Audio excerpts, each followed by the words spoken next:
Happy Friday, everybody, and welcome into College Football Kickoff Live. That is Alex Dono from Locked On Canes. That is Kenton Gibbs of Locked On ACC and Locked On Wolfpack.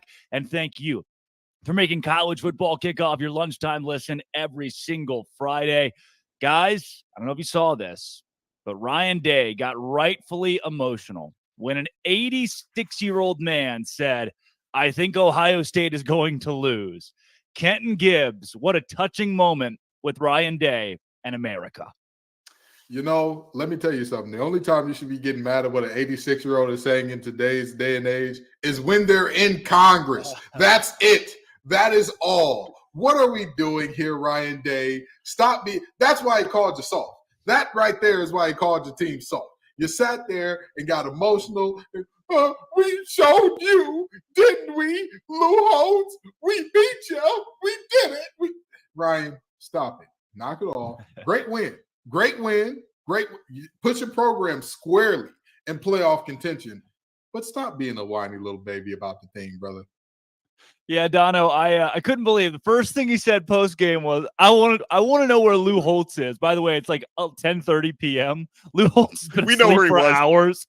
My God, what are we doing here, Dono? I didn't think it was possible to take something Lou Holtz says this seriously in 2023, especially knowing Holtz's ties to Notre Dame. So the biases are clear. So I guess for Ryan Day, you've got to dig pretty deep to find motivational material. And, you know, with Day going on and on about how physical his team was, well, you know what also helped you win that game? Notre Dame having 10 men on the field for the most important downs at the end of that game defensively. That might have also had something to do with it. Now, kudos to Ohio State for getting the win, because I know I'm on both sides of the fence here, guys, because I did pick Notre Dame to win last week, but you will recall I mentioned I'm a little bit concerned about Notre Dame's loser DNA because they tend to not show up in the biggest games when the lights are brightest. And in this case, they didn't even have the minimum number of players on the field to really complete these plays. And so, I guess for Mr. Day, whatever you have to use for motivation, I guess it worked. Your team's unbeaten. You be you. Speaking of motivation, Dan Lanning, pre-game. Look, this is not Hollywood. This is the football field. That's some old school stuff. Like, that's what my coaches would have said. You know, that's what gets me fired up about football is when a coach says to the cameras, to his team, we're just going to go out there and win. And then the greatest diss track of all time when Oregon posts all of the chatter from Colorado pregame. Kenton, you were on the gridiron in college football. You saw some of the best jawing that our country has to offer. What do you make of Dan Lanning and the Oregon Ducks, especially in this beatdown? They officially announced it. They officially told us. It wasn't said before. It was informal before this, but they've officially told us Deion Sanders is the Baba Yaga of college football. He is the big bad boogeyman. They are terrified. They are shaking in their boots. I don't think y'all understand how Oregon, of all teams, of all universities, Oregon, 50 combination, Oregon, more expensive facilities than anybody could imagine, Oregon, Phil Knight testing out everything that he can to give them the advantage. Oregon, that team is talking about, we're here for substance, not flash. Brother, that's what everybody's been saying about y'all for the last 20 years. That is literally the exact talking point that people have used when recruiting against Oregon, and now you're trying to flip it on his head to use it against somebody else. I'm telling you right now, these teams are shaking in their boots, and it's going to be okay. It's going to be all right. Y'all not even going to be in the conference with them no more. You don't got to worry about it. Colorado just became the Big 12's heavy hitter. You're good, Dan Lanning. So, good for you. I know you're going to lose a lot of recruiting battles coming up here, but more power to you. You won this game, and you won it going away. Great job. I was wrong. You were right, Dan. You did it for substance, not for the clicks, even though you invited the cameras into the pregame locker room for the first time in quite some time. But look, see, Dono, I am a whatever it takes guy. If this is what it takes to beat the brakes off Colorado, then you go out, you say whatever you want to the 18 to 22-year-old kids. Obviously, it worked. Are you pro Dan Lanning here? No, I'm pro. I thought that speech was one of the coolest things ever. And I get what Kenton is saying about the facilities and the million jersey combinations, but I disagree with part of that about Oregon being Hollywood, because that football team is built to play physical smash mouth football. And that was the big difference in that football game, because Colorado is built more like a Hollywood attraction. So that speech, listen, it's not surprising that people took it the wrong way and some feathers were ruffled, because it's just society. Like if you sound like you're throwing shade at anybody, people are going to take it the wrong way. But I love that speech. It's listen, Coach Prime is obviously making Colorado better, despite what we saw on the field last week. He's making that program better. He's revolutionizing college football. But that team is more of a reality show than a football team. Like Coach Prime, I see this guy more in commercials than I see him actually on the sidelines coaching. Not to take anything away from his work ethic, I'm just showing you how many commercials this guy's in. So I think that's a powerful motivational tool to say, hey, we're going up against a program that's doing all this for clicks, and we're going up against Hollywood, but this game is played on the grass, not in Hollywood. I think that's just a really good motivational speech. Now, the other thing about our society now, Drake, is not only do people take things the wrong way, but everything a coach says these days is on camera, and it's going to get out in some form, right? So, people have been making speeches like that for 20, 30, 40, 50, 100 years. Now it gets out, and people are going to take it the wrong way. But that was an awesome speech, and Oregon backed it up on the field. Had they lost the game, that would have been pretty darn embarrassing for Mr. Lanning, but they went out there and they smashed. So I love the way that went down. They smashed, man. They smashed. That word means exactly what you think it means. It means exactly what you think. Oh, dude, talk about guys who aren't smashing, especially before marriage. Dabo Swinney had another rough week this week. I mean, at this point, you can't be fire Dabo, right? We aren't threat level midnight yet, but we continue to have this conversation grows and grows. Kenton, you're locked on ACC. This thing doesn't look good. Mr. Garrett Riley, come on in the room. Brother, you're on fraud watch. You're on fraud watch. You may be you're a few seconds away from being called one of the biggest and worst Nepo babies in all of college football, to the level of Ferentz son. I'm telling you that right now. You have that giant behemoth of a back listed at 235, looks like a healthy 245 to 250 in Phil Maffa. You have a human pinball, a guy that you can use in multiple ways, and Will Shipley back there. He just finds he's the new version of CMC, basically. He can do it on the air, he can do it in the ground. However you want it done, he can give it to you. And yet, on 3rd and 1, you put your quarterback in position to throw a screen. You're on fraud watch. Fake Watch Buster is about to pull out the diamond tester, brother, because you're looking bad. You're looking real funny in the light. But not only that, Clemson's defensive front is a very interesting group. They're not looking like the Clemson front of old. You're used to, I've always said this about Clemson. They always have at least 2 guys that are dominant, they have their way up front. And this year, it just hasn't happened. Xavier Thomas has come on and been a revelation. He's looked amazing so far this year. And then you're thinking, well, if he looks amazing, Tyler Davis is going to look great. And Tyler Davis, we about to put out an APB. We about to put out a bolo. Be on the lookout, because we need to go see you, Tyler. Come on. We need you, brother. If Clemson is to dig themselves out of this hole, because fun fact about Clemson right now, although they are 2-2, their 2 losses are both conference losses. They're at the bottom of the conference with Boston College. Yeah. If they're to pull themselves out of this hole, Tyler has to show up at a high level, because when he shows up, it takes the pressure off of Jeremiah Trotter Jr., off of Barrett Carter, off of that secondary that we just saw one of their top corners go down and all that. And the defensive coordinator over there has to answer some questions as well, because they stopped the run effectively all game. And you don't want to go too high in one of the biggest situations in the game after your starting corner goes down, when you've got 2 receivers that are averaging 6'5" and a half. Yeah.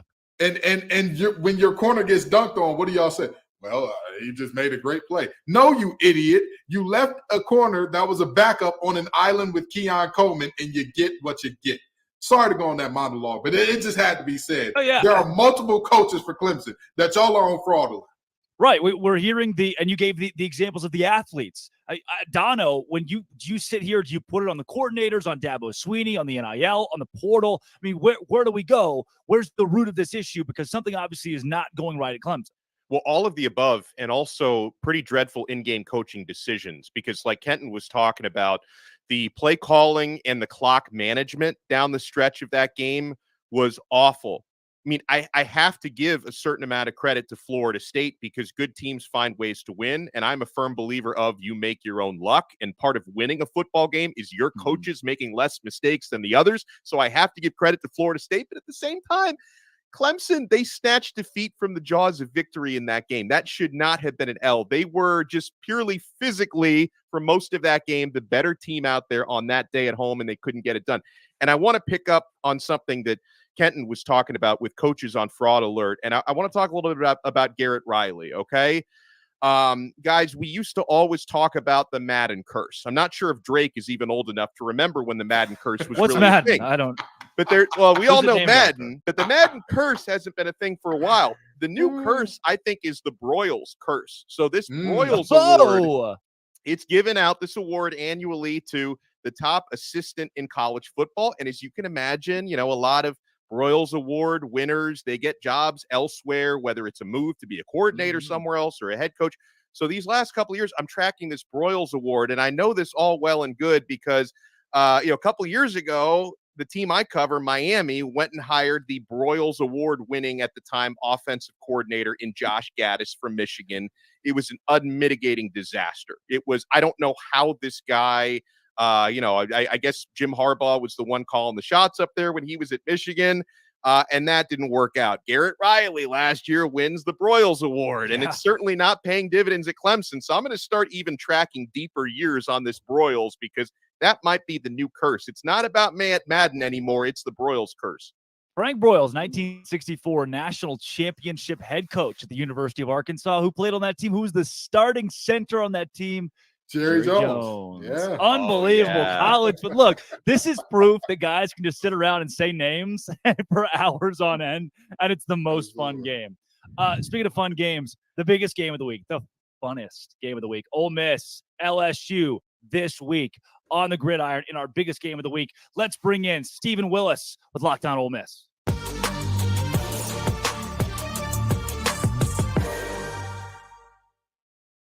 Stephen, welcome into Locked On College Football Kickoff Live. Coming off the Alabama loss, give me the state of this program going into a 4 p.m. gross, like nap time kickoff in the biggest game of the week against LSU. Listen, we went into Alabama, and everybody talked about how Ole Miss had a real chance to win this game. And the first half of that game, it played out to where Ole Miss did have a chance in that game. And the defense played fantastic. But this is what we found out Saturday. Nick Saban's in Lane Kiffin's head.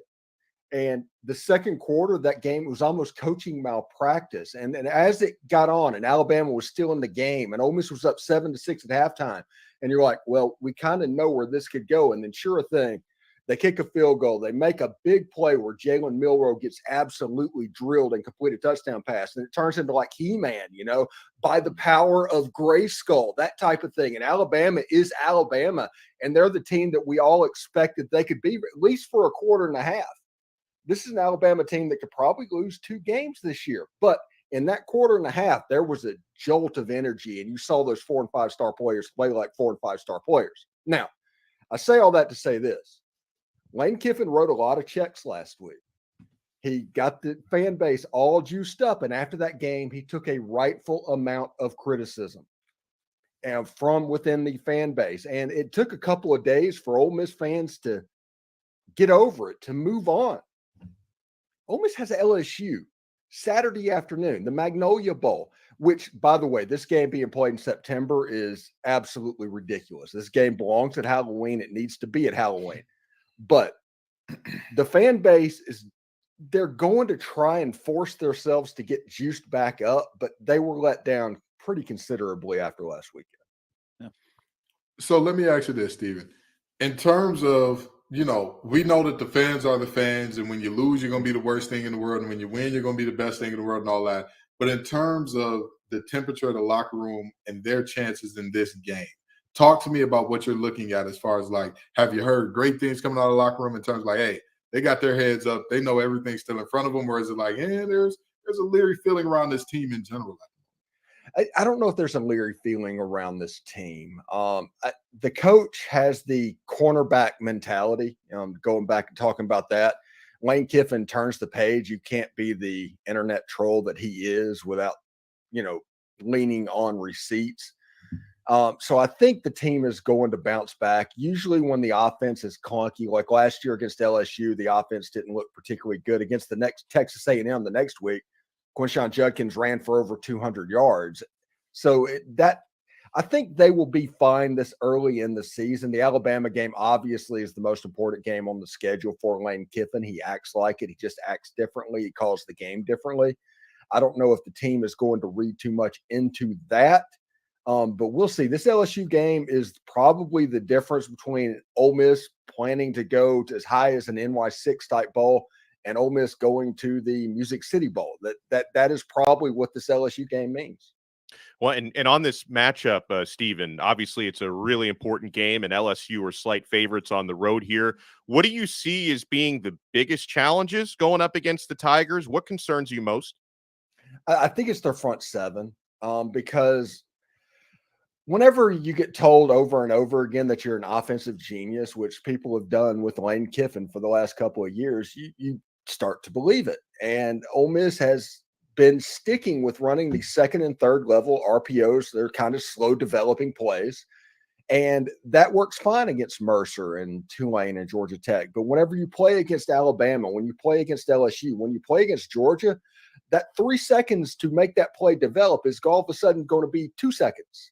And that's going to cause mistakes to happen. And I think that's one of the reasons why the major ranked win for Lane Kiffin hasn't come in a couple of years for Ole Miss. So if he is willing to tweak, I mean, there's not much that he has to do, but if he does that, you have a chance for this Ole Miss team to look a little bit different and put this team in a better position to be successful, because LSU's front seven, they're just as athletic as the guys that just played against Ole Miss. You have to earn the right to throw against that secondary, because that secondary is not particularly good. That's transfers from like Nicholls State and Southeast Louisiana. But you have to earn the right to be able to throw the ball downfield. And if LSU knows that the quarterback's going to have the ball for 3 seconds, he's going to be in the same spot, Harold Perkins is going to get home. I mean, that's just the way that works. But if you have variance in the tempo of when you release the ball, moving the pocket, running different stuff, zone schemes, gap schemes, run draws, run screens. If the defense doesn't know what you're going to do, this Ole Miss offense has a chance to be really, really explosive. But if they get predictable, LSU's going to eat them up. Hey, Steven, I know looks can be deceiving, but honoring the 2003 team is a weird look. Why is this the thing that's happening this weekend? Okay. Ole Miss was talking whenever they refer to this team as a Western Division champion. They got a trophy. I get that and all of that. That's a horrible look, especially against the team that won the game. Yes. But that 2003 team was probably the best football team that has played at Ole Miss in the last 50 years. They deserve to be honored. It's 20 years later. Just don't talk about the SEC West co-championship. Talk about the fact that they went 7-1 in the league. You win 7 SEC games at Ole Miss, that's worth having a parade over. Maybe concentrate on that instead of this silliness about the co-division championship. I was there. You know, I've seen the trophy. I know that it happens. I've looked at the record book. Ole Miss is on their record book. Everybody knows that LSU played in that championship game. Everybody knows that LSU won that national championship. And whenever you do that, it reeks of Central Florida putting up a national championship. Hang the banner. Hang the banner. Ole Miss, co-West Division champions in 2003. Let's throw them a parade this weekend. That's Stephen Willis of Locked On Ole Miss. He's got the LSU Tigers this week. Stephen, thanks for joining Locked On College Football Kickoff Live. No problem, guys. Thanks.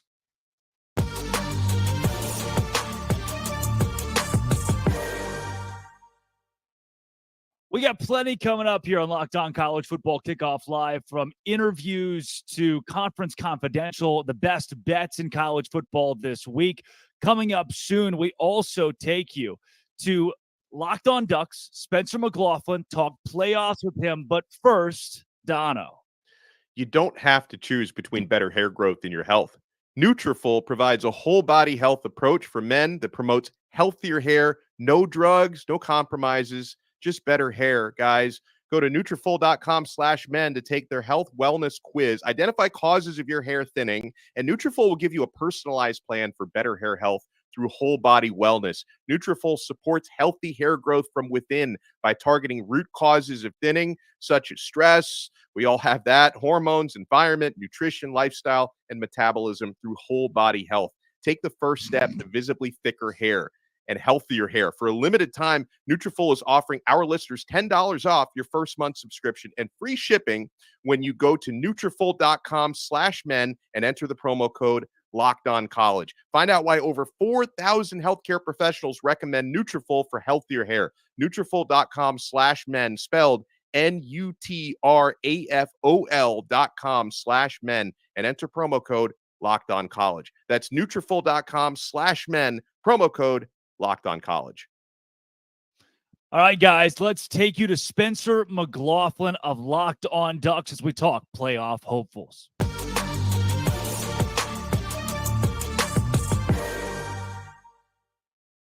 Spencer McLaughlin joins Locked On College Football Kickoff Live, affectionately known as Smiley around the office. Spencer, look, this Oregon Ducks team, some people will say they proved it against Colorado and Deion Sanders. Other people will say, hey, Colorado is still fraudulent.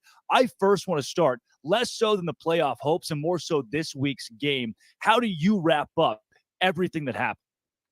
Well, I think for Colorado, they, were a great story. They are not a great team right now. That's going to change in the future with the way that Deion's able to bring in talent. But I mean, after the Colorado game, look, was it intensely satisfying after all the smack talk from Colorado and being caught up in the buzz as an Oregon fan? Yeah, of course it was. It absolutely was.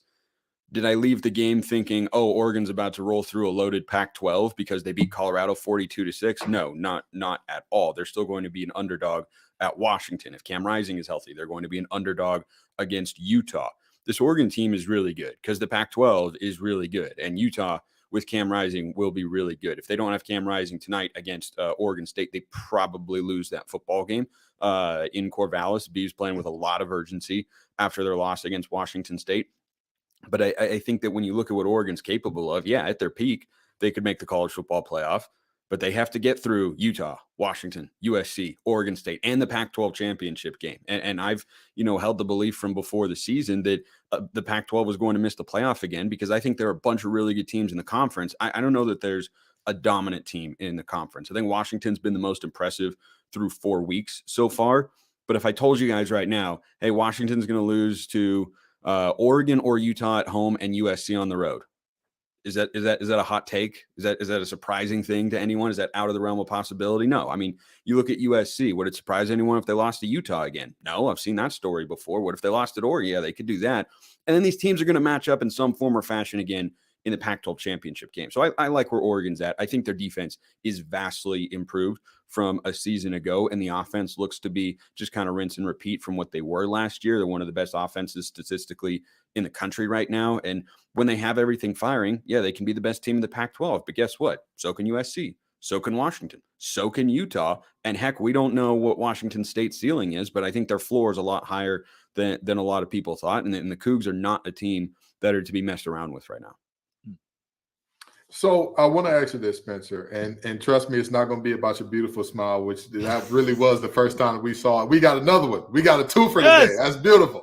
But in terms of this Oregon team, and you say like, hey, they're good, but they're not quite world beaters. What is the one thing that concerns you to say like, if a team is to beat us, they'll have to exploit this thing? What does that look like? It's still the defense. The defense has faced a couple of, I think, solid tests in Texas Tech on the road and Colorado at home. They could not have played better against the Buffs. That's a unit who they are superior than in the trenches. The defensive line just mauled Colorado. It was not a fair fight. What does the defense do against USC and Washington, where it is going to be a fair fight? I still expect the defensive line to have some modicum of success in those two matchups, but it's going to be different. The secondary was dominant, but Washington and USC have better passing attacks. And I think that with Washington State as well, it's kind of comparable to the Colorado offense from a quarterback and receiver caliber standpoint that they went up against without Travis Hunter on the other side of things. And I think there's just an element of unknown in that sense. Now, if Oregon is a good enough defense to, let's say go 12-1 and win the Pac-12, this is what the defense for the most part would have looked like so far. But they're still trying to clean up the penalty problem. They're averaging 75 penalty yards a game right now. And if you do that at Washington, if you do that at Utah, if you do that against USC, or heck, against Washington State or Oregon State, that might be one too many extra opportunities and could cost you a football game. Like if Oregon has 70 more penalty yards at Washington, I don't know how they win the football game. That'd be pretty darn tough. They escaped against Texas Tech. They had 124 penalty yards in that game. They had more penalty yards than rushing yards. And that has improved over the last couple of weeks. The penalties have continued to come down, but they are not where they need to be. So I think that element of it still is kind of in the back of my mind, making me wonder, is this team at that level? They have looked that way against their opponents so far, but bigger tests still lie ahead for them. Well, and you've done a great job of very humbly breaking down the reasons why Oregon may not end up winning the Pac-12 and may not get into the playoffs. But if they are able to do that, Spencer, if they're able to, let's say, run the table, what would be the primary drivers behind that? How would that happen for Oregon? Well, it starts with 18th year quarterback Bo Nix, of course. And he is the most experienced starter in all of college football. Up watching Bo Nix. We all did. we all did. I mean, it's crazy. It was just the second year of the Mario Cristobal era when he made his first start, and gosh, that was a lifetime ago in that neutral site matchup against Auburn in 2019. And I mean, it's just the world that we've got now, so take it for what it is. I mean, having him at the helm gives Oregon fans the utmost confidence, as long as he is healthy, that the Ducks have a signal caller that can get you to the playoff, that can play at that sort of level. The end of the season got derailed a bit when Bo Nix got hurt. They were still a good team with him back there because he's a capable pocket passer. He has to have his legs to be at his best. He has to have that full mobility component to be, a Heisman capable quarterback. But I mean, it starts with him. The offensive line's replacing a lot of pieces. So far, I think they've mostly passed the test. I want to see how they're able to run the football against a good front four in Washington, up in Seattle. But, after not running the ball well against Texas Tech on the road, they've run it exceptionally well each of the last couple of weeks, albeit against some weaker opponents there. But the offensive line's holding up in pass protection. Bo Nix looks really good. His weapons are deep. I mean, every position, I think you've got at least one NFL player. I think Terrence Ferguson, the tight end, is an NFL guy. Troy Franklin, of course, probably one of the top 5 receivers taken in the 2024 class. And then you have a couple dynamic running backs, one of whom is out with an injury right now in Noah Whittington. But Bucky Irving is the name that everybody knows, preseason first team, all Pac-12 kind of guy. So the offense has got all the tools. And I think the defense on paper is more talented than they were a season ago. And they still have something left to prove in that sense, but the early returns have been really, really good. So I think that Bo Nix, with his weapons and a more physical front four to pressure quarterbacks than what they had a season ago, those would be the reasons why, if Oregon gets to the playoff this year, God willing, that I'd be able to look back and say, yeah, this is how they got there. This is why Oregon was able to, improve on their results from a season ago, is because Bo Nix is really good. They've got him a bunch of weapons, and the front four is much stronger than a season ago. Spencer, maybe most importantly, before we get you out of here, who does Southern Utah have this week? Southern Utah has got number 25 Central Arkansas, 6 p.m. Mountain Time at the Eccles Coliseum on ESPN Plus. I'll be on the call for that, and they're going for their first ranked win since 2018. So the Bears are coming to town to take on the Thunderbirds. This should be an electric one Saturday night at Eccles. My mom and dad's alma mater, the University of Central Arkansas, might I add. That's really Spencer is it really? Locked is it on really? Pac-12, Locked on Ducks. Spencer, thanks for joining Locked on College Football Kickoff Live. Appreciate it, guys. Have a good one.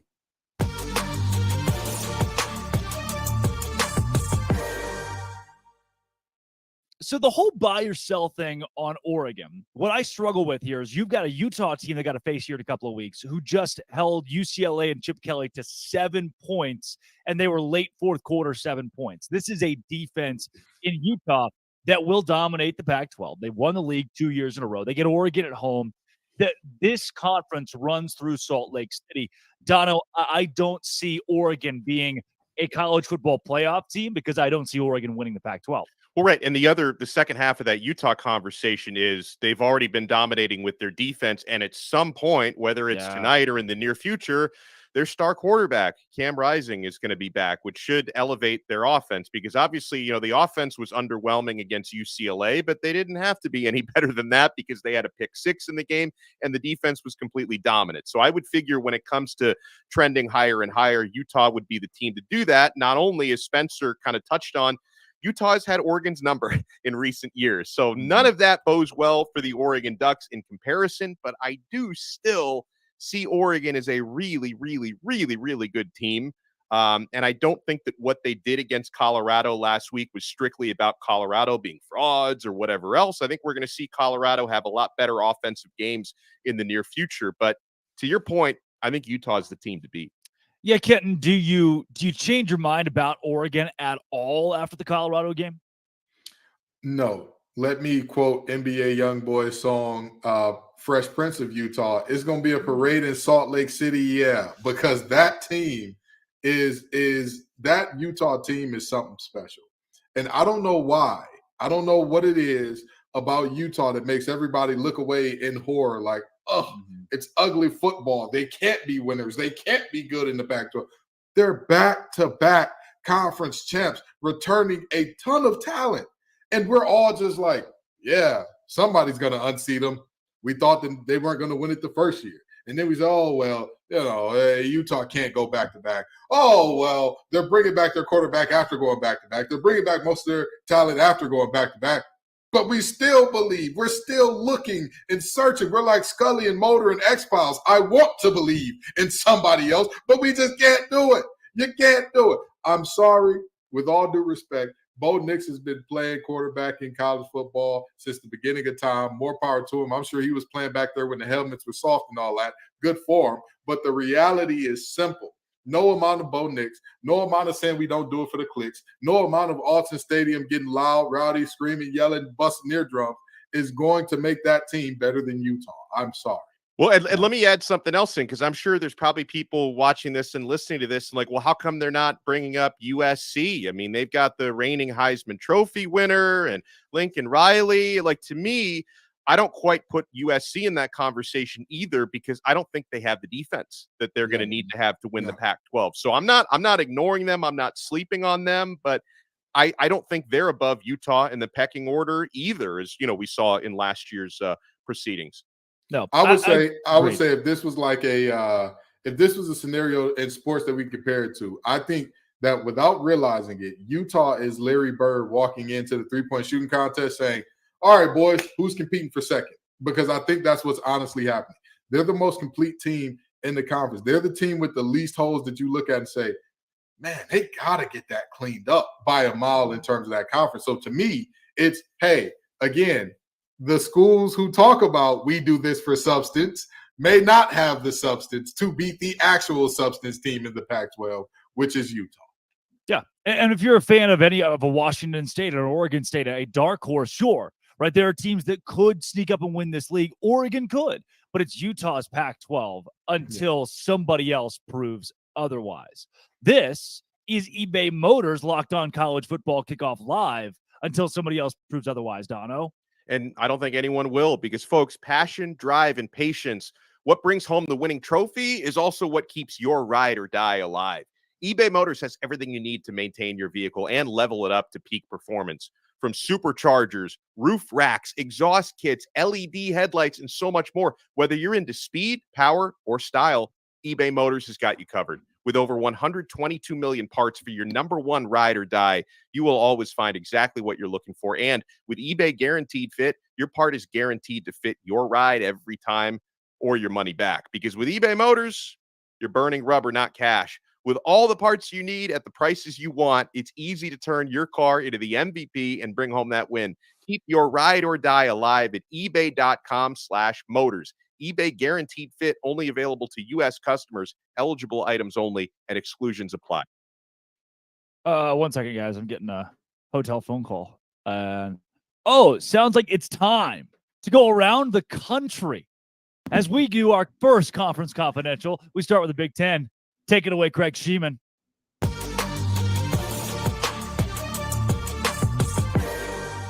Everybody's still talking about Ohio State's impressive road win last weekend in South Bend, Indiana against number 9 Notre Dame, and good scheduling by the Buckeyes. They get the week off. Congratulations. The Michigan Wolverines hit the road for the first time this season. They play at Nebraska.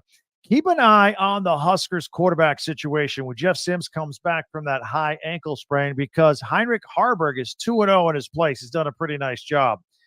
If Penn State annihilated Iowa last week, what are they going to do at Northwestern this week? Although kudos to the Wildcats. They've doubled their win total already from last season. They had that 21-point deficit they erased and won in overtime against Minnesota last weekend. And don't look now, but the Maryland Terps could be 5-0 if they beat Indiana this weekend. Of course, the Hoosiers needed 4 overtimes to beat Akron at home last week. Illinois is at Purdue. First-year Boilermaker head coach Ryan Walters was the defensive coordinator at Illinois last year. He wants to win this one. By the way, the Boilermakers have yet to win a game at home this season. Michigan State travels to Kinnick Stadium to take on Iowa. The Spartans and the Hawkeyes are both struggling right now with their identities, although the Hawkeyes somehow are 3-1 at this point. 2 non-conference games, Wagner at Rutgers and Louisiana at Minnesota, round out the schedule around the conference this week. Enjoy the games. I'm Craig Sheeman for Locked On Big Ten.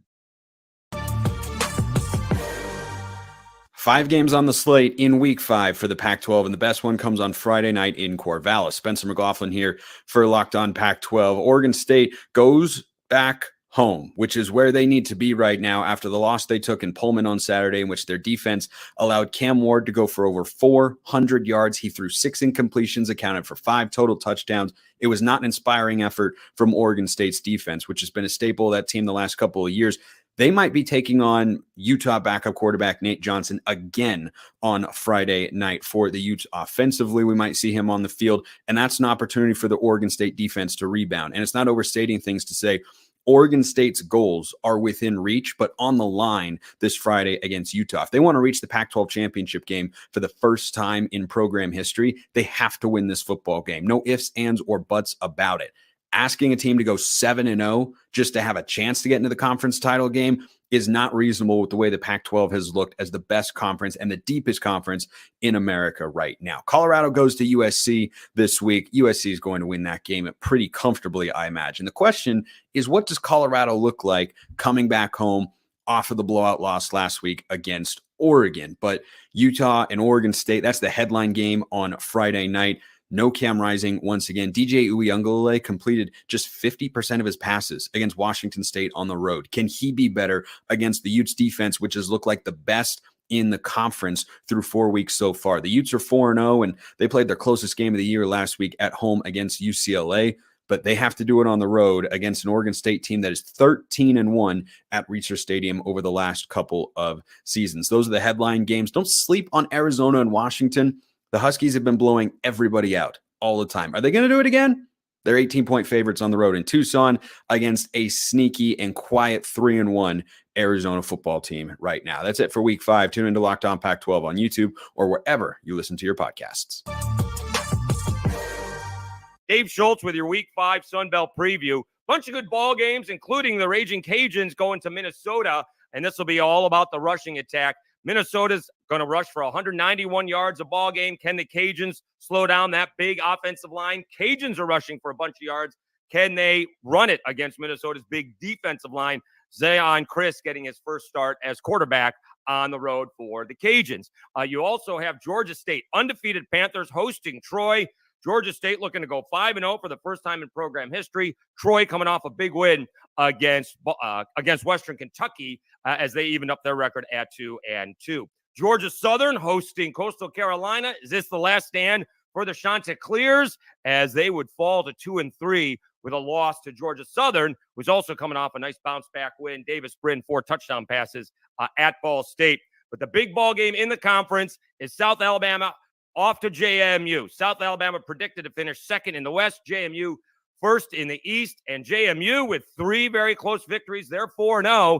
They've kind of looked the part where South Alabama just hasn't. Outside of their victory against Oklahoma State, they have just not played very well, and it's going to be South Alabama's running game, 180 yards per ball game against JMU's rush defense, giving up 42 yards per ball game. They are susceptible to the pass, but that's only because nobody's been able to run against them.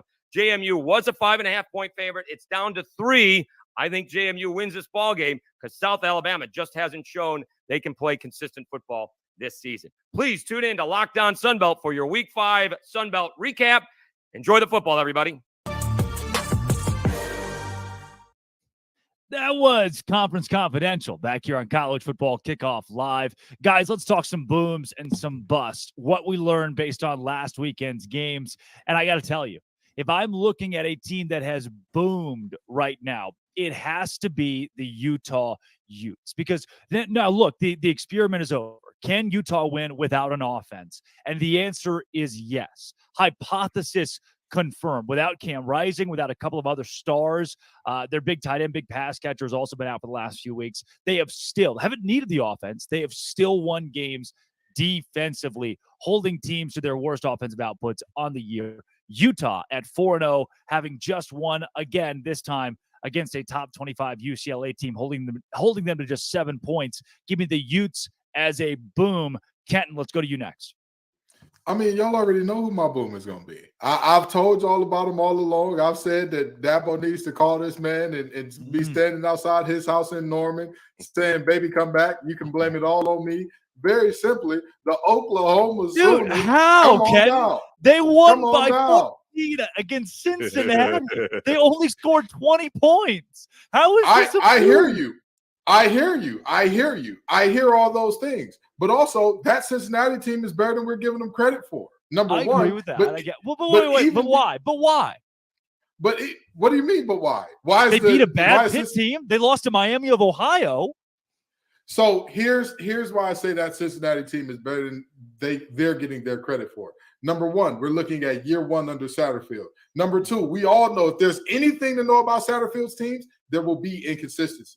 They will not play at their highest level every week. That is a guarantee if Scott Satterfield is your head coach. They will reach the highest of highs, and then next week have you out there like, is this a JV team? Yeah. Did we not? Are these guys not on scholarship? What happened? That's something that we know about that team.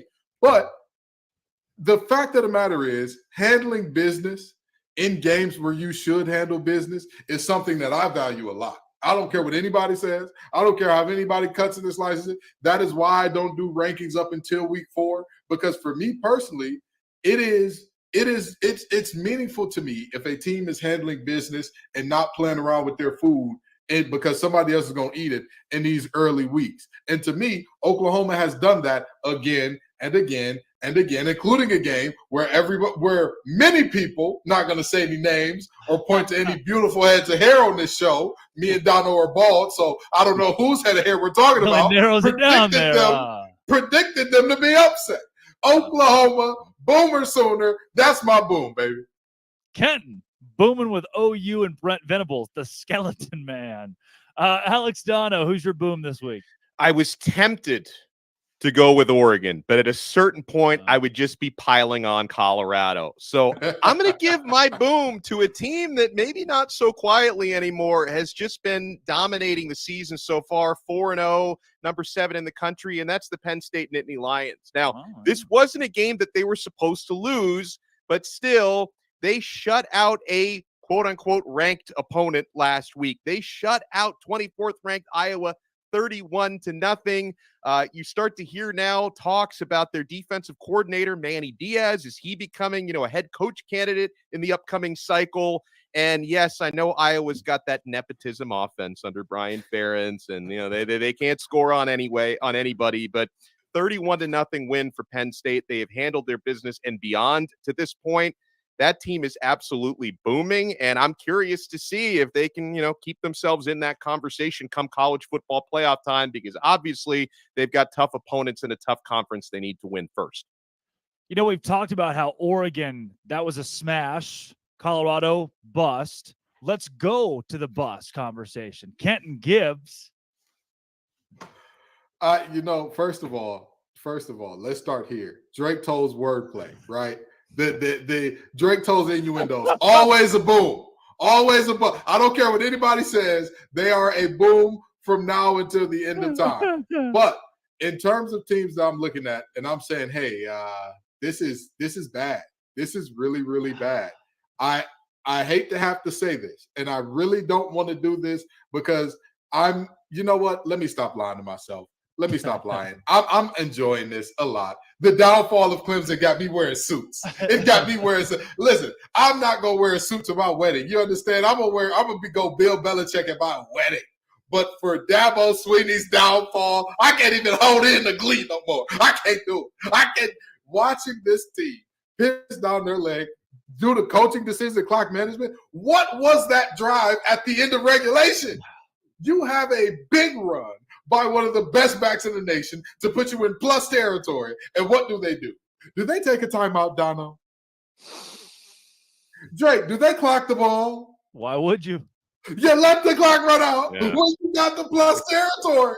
What a unserious group. Oh, my God. Clemson, I'm just going to say this, okay? And I'm going to leave it here. Dabo, I really and truly hope that you embrace the portal and you embrace all the new things and all that. But I'm telling you, it's going to be an enjoyable ride watching y'all be this bad this year. Oh, it makes my heart smile. It makes me smile with my heart. Makes me drop the Spencer McLaughlin smile on them because I got to get one out today. Dono, who's a bust? I'm going co-bus. Clemson is one of mine. There's nothing I can possibly add to what Kenton just said, but I got to go with Notre Dame at the other. I mean, you talk about snatching defeat from the jaws of victory. You're at home against a good Ohio State team, but finally an Ohio State team that looks by their own standards kind of average. And for the first time in a long time, they don't have some version of Superman playing quarterback for them. So you're at home in South Bend, and you hold Ohio State to just 2 touchdowns in the game. McCord doesn't even throw a touchdown pass in that one. They're like 8-9 deep and former 5-star recruits at wide receiver. They can barely get these guys the football. They've got the top receiver in last year's class. Brandon Innes can't even get on the field these days is what's going on there at Ohio State. And then you've got 10 men on the field on defense for the most important final 2 plays in the game. So listen, again, I said this about Florida State earlier. You got to give credit where credit is due. You make your own luck. Good teams find ways to win. But at the same time, how do you give that game away? I've got to go with Notre Dame as a bust. Wow. Mine comes out of the Big 12 this week because this team, they were not supposed to be great this year, but they have I'll say legendary head coach because you're going to look back and say, oh yeah, he was at the same place for a million years. That's Mike Gundy at Oklahoma State. Every 3 or 4 years, we have the same conversation of, is it time to fire Mike Gundy? His team is 2-2 with a 33-7 loss to South Alabama. And then a loss to an Iowa State team that has losses to Ohio, where they put up 10-7 to Ohio. Oklahoma State just allowed 34 points to Iowa State this week in a 34-27 loss. They don't run the ball well with Ollie Gordon. They finally decided to run it with Ollie Gordon this week, their star running back. Earlier this year, he wasn't getting carries. They couldn't figure out who the quarterback was. They finally said, you know what? We're going with Alan Bowman. That's right.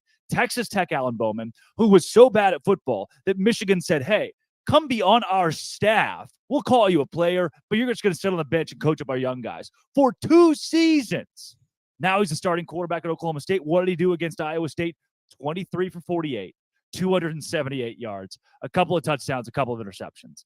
Bad is what he did. He was outshone by a kid named Rocco Becht, the Iowa State quarterback who had 350 yards and 3 touchdowns. Mike Gundy, the seat is hot. Oklahoma State is a bust. They should have been a 9-win team this season with the easiest schedule in the Big 12. Guys, we have time for uno mas boom.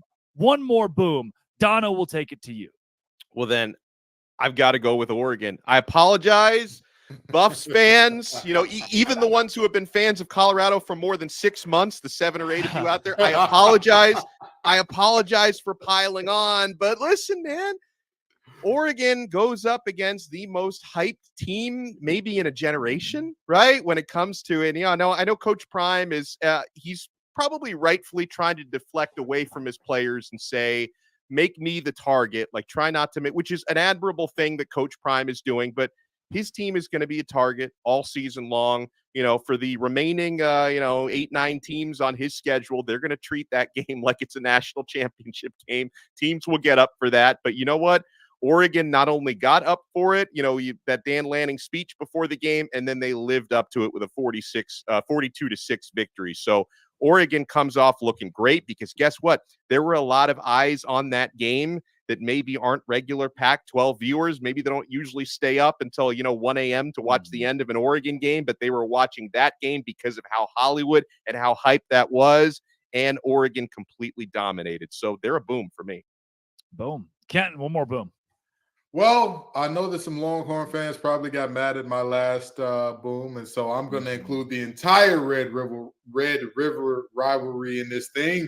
Let's get the Longhorns as my second boom. The two Big 12 teams headed off to the SEC. Definitely my booms here. Texas has not played a single-digit game all year, and that includes playing Alabama. Yeah. Like that's very, very interesting because when you look at this Texas team, you say they have all the pieces, but are they mature enough to show up every week? That's the big question about this Texas team. Are they mature enough to show up? Are they experienced enough? Are the guys that they have on this roster, can they do it every week? And trusting 18 to 22-year-olds to do that, it's a tall order. That's why I'm not a betting man in general, but even if I was, I wouldn't touch college football with the next man's money. But Texas has consistently shown up and not only done what they're supposed to do, they've dominated every single week. And so, I've got to give Texas their love. They have shown up. They've shown out to be a national contender. And so I'll give them their gots when they got it. And they got a great team this year. We're missing two teams here that have flown under the radar that I'll bring up in a couple of booms. Washington State being one of them. Now with this win against Oregon State, I think it's time to start talking a little bit more about how they could be a dark horse in the Pac-12. And at this point, the dark horse word is used loosely. I mean, they're a top 20 team. Cameron Ward has become one of the best quarterbacks, not just in that conference, but now in the country as America turns its eyes and says, hey, who is this Cam Ward guy? Who is this Washington State team? They've got a legitimate chance to make some waves later on this year. They're 4-0 right now. And then North Carolina, 4-0 for the first time in a couple of decades. Now, after a 41-24 win against Pitt, they have proven, hey, look, we are not to be overlooked. Drake May's a good quarterback. Mac Brown can still coach. North Carolina can make some noise in the ACC. Both those teams deserve some love as booms this week. Now, before we get into the rest of the show, we got a ton packed together. Sell Me Why is coming up with some wild spreads this week. But first, there's only one way that I get this luscious, thick toupee to grow, Dono. And that is Nutrafol. Men, if you're tired of weakening or thinning hair and you want to reach your full hair potential, leading hair growth supplement Nutrafol helps improve your hair growth, visible thickness, and visible scalp coverage. Nutrafol is the #1 dermatologist recommended hair growth supplement, clinically shown to improve your hair growth, visible thickness, and visible scalp coverage. Nutrafol's hair growth supplements use physician-formulated, natural, science-backed ingredients. Their drug-free, patented technology provides consistent, reliable results without compromising your sexual health, by the way. So take the first step to visibly thicker, healthier hair for a limited time. Nutrafol is offering our listeners $10 off your first month's subscription and free shipping when you go to Nutrafol.com/men and enter the promo code LOCKEDONCollege. Find out why over 4,000 healthcare professionals recommend Nutrafol for healthier hair. Nutrafol.com/men. That's spelled Nutrafol.com/men and enter promo code LOCKEDONCollege. That's Nutrafol.com/men, promo code LOCKEDONCollege. You're just scrolling along on the YouTube. You see your favorite team. You see Locked On Gators is live. You click on it, and there are 3 random guys talking about college football. Well, we're not so random. That right there is Kenton Gibbs of Locked On ACC, Locked On Wolfpack. That's Alex Dono of Locked On Canes. Drake Toll here from Locked On Big 12, and this is College Football Kickoff Live. From 11 a.m. to 1 p.m., every single Friday, we are your live lunchtime listen, breaking down all the biggest stories in college football and giving you the best bets for this week in the sport. Speaking of, it is time for Sell Me Why. The Colorado Buffaloes are 3-touchdown underdogs for the second week in a row. This time it's Lincoln Riley and the bad USC Trojan defense. Kevin Borba, Locked On Buffs, will sell us why Colorado will cover 21.5 this week. Tell me why. My name's Kevin Borba. I'm going to tell you exactly why the Colorado Buffaloes are going to bounce back and cover against the USC Trojans this weekend at 21.5.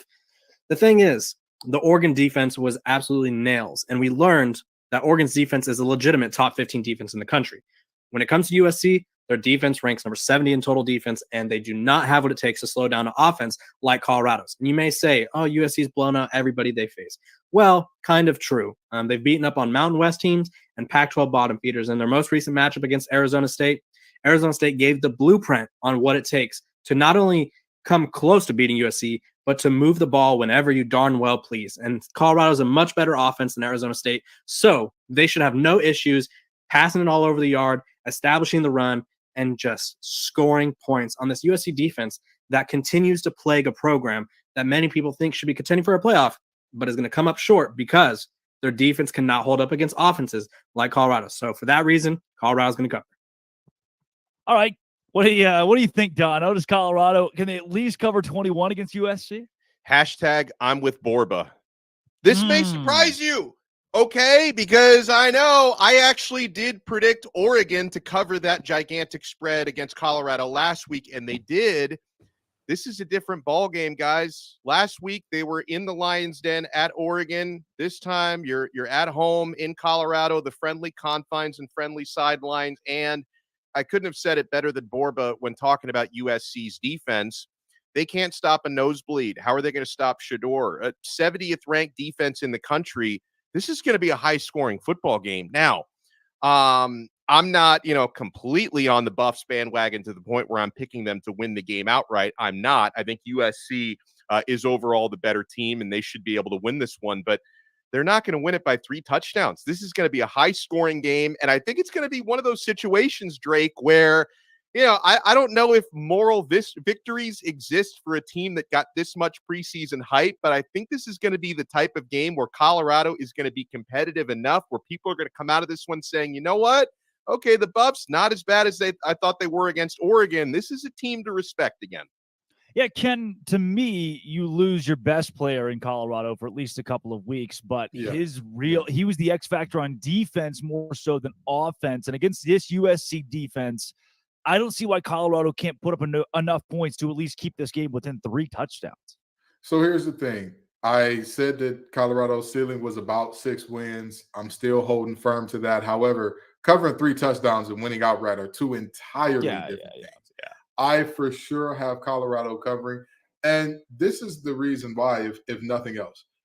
The reality of this is all of the talk, all of the casuals, all of the people who, Deion's going to win it all. They're going to win it all this year. Those folks don't matter, but they felt like they mattered up until last game. Now Deion and his staff could truly go in. The players talked about the self-scout that they did, where they truly went in and said, hey, this is what we're good at. This is what we're bad at. This is what other teams have seen and all that. And it's hard to tell a player, hey, you need to get your fundamentals down in terms of your first step in your hand placement when you just came off one of the biggest upsets in modern sports history in a 1-win team from last year beating a playoff team from last year. It's tough to tell a kid to get that together. You know, when it's easy to tell a kid your first step has to get better? When you just got your dome split in front of national TV. When another coach has talked all this high cash stuff about your team. I got to make sure we keep our clean rate here. I almost lost it. But when another coach has talked cash money about you and they backed it up, that's when you can tell a guy, you have to do the little things right. I think that Colorado will do the little things right enough to keep this game within 21. I don't think they have the horses in the stable to win, but they got enough to keep within 3 touchdowns.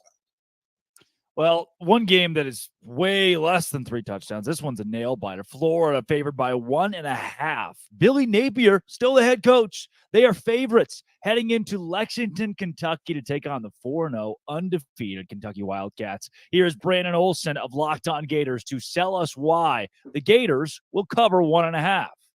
There have been just 2 games since the Florida Gators hired Billy Napier to be their head coach in which they went in as underdogs and did not cover the spread. First one was in the Las Vegas Bowl against Oregon State last year, where Florida had a backup quarterback and many backups throughout. And the second one was week 1 of this year against the Utah Utes, where Florida did not show up to play. And granted, there was a lot of doubt coming from that. And then Florida since then has shown up when they've needed to show up. They manhandled Tennessee. There's a Florida Gators offense that the run game has been found since that Utah game, and a Kentucky defense that has 41 missed tackles so far on the season, whilst playing teams like Ball State and Akron. So Trevor Etienne and Montrell Johnson should have a lot of fun in this one.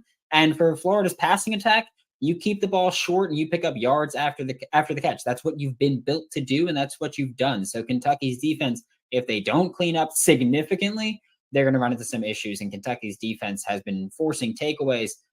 Florida has 1 interception on the year. That's it. And it was a ball that hit the receiver in the chest and popped up. So this is a Florida team that doesn't turn the ball over, and a Kentucky team that has needed those turnovers to walk away with victories here. It's a Mickey Mouse 4-0 Kentucky team, and the spread opened at 3.5 has been shrinking ever since. Florida might be favored by the time that we get to this game and kickoff at noon Eastern on Saturday. So I'm taking Florida, cover the spread without a doubt. Wow. An undefeated Kentucky team against a Florida team that we've thought would fire its head coach. Kentucky just 1.5 point dogs, it seems, here now since that video is even recorded. So what do we do with this, Dono? I think I like Kentucky here, but maybe Brandon sold me.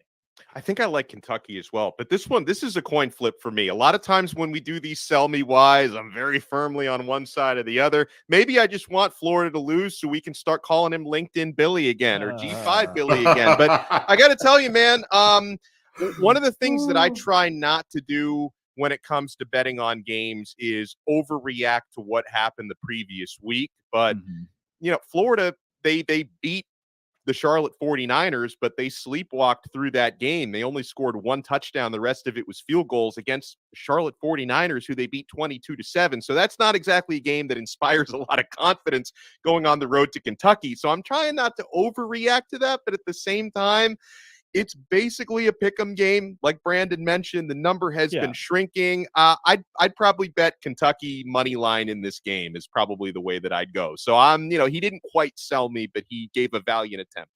Brandon, who is also the producer of Locked On College Football Kickoff Live and can mute any of our mics at any second. Kenton Gibbs, be careful. Kentucky or Florida?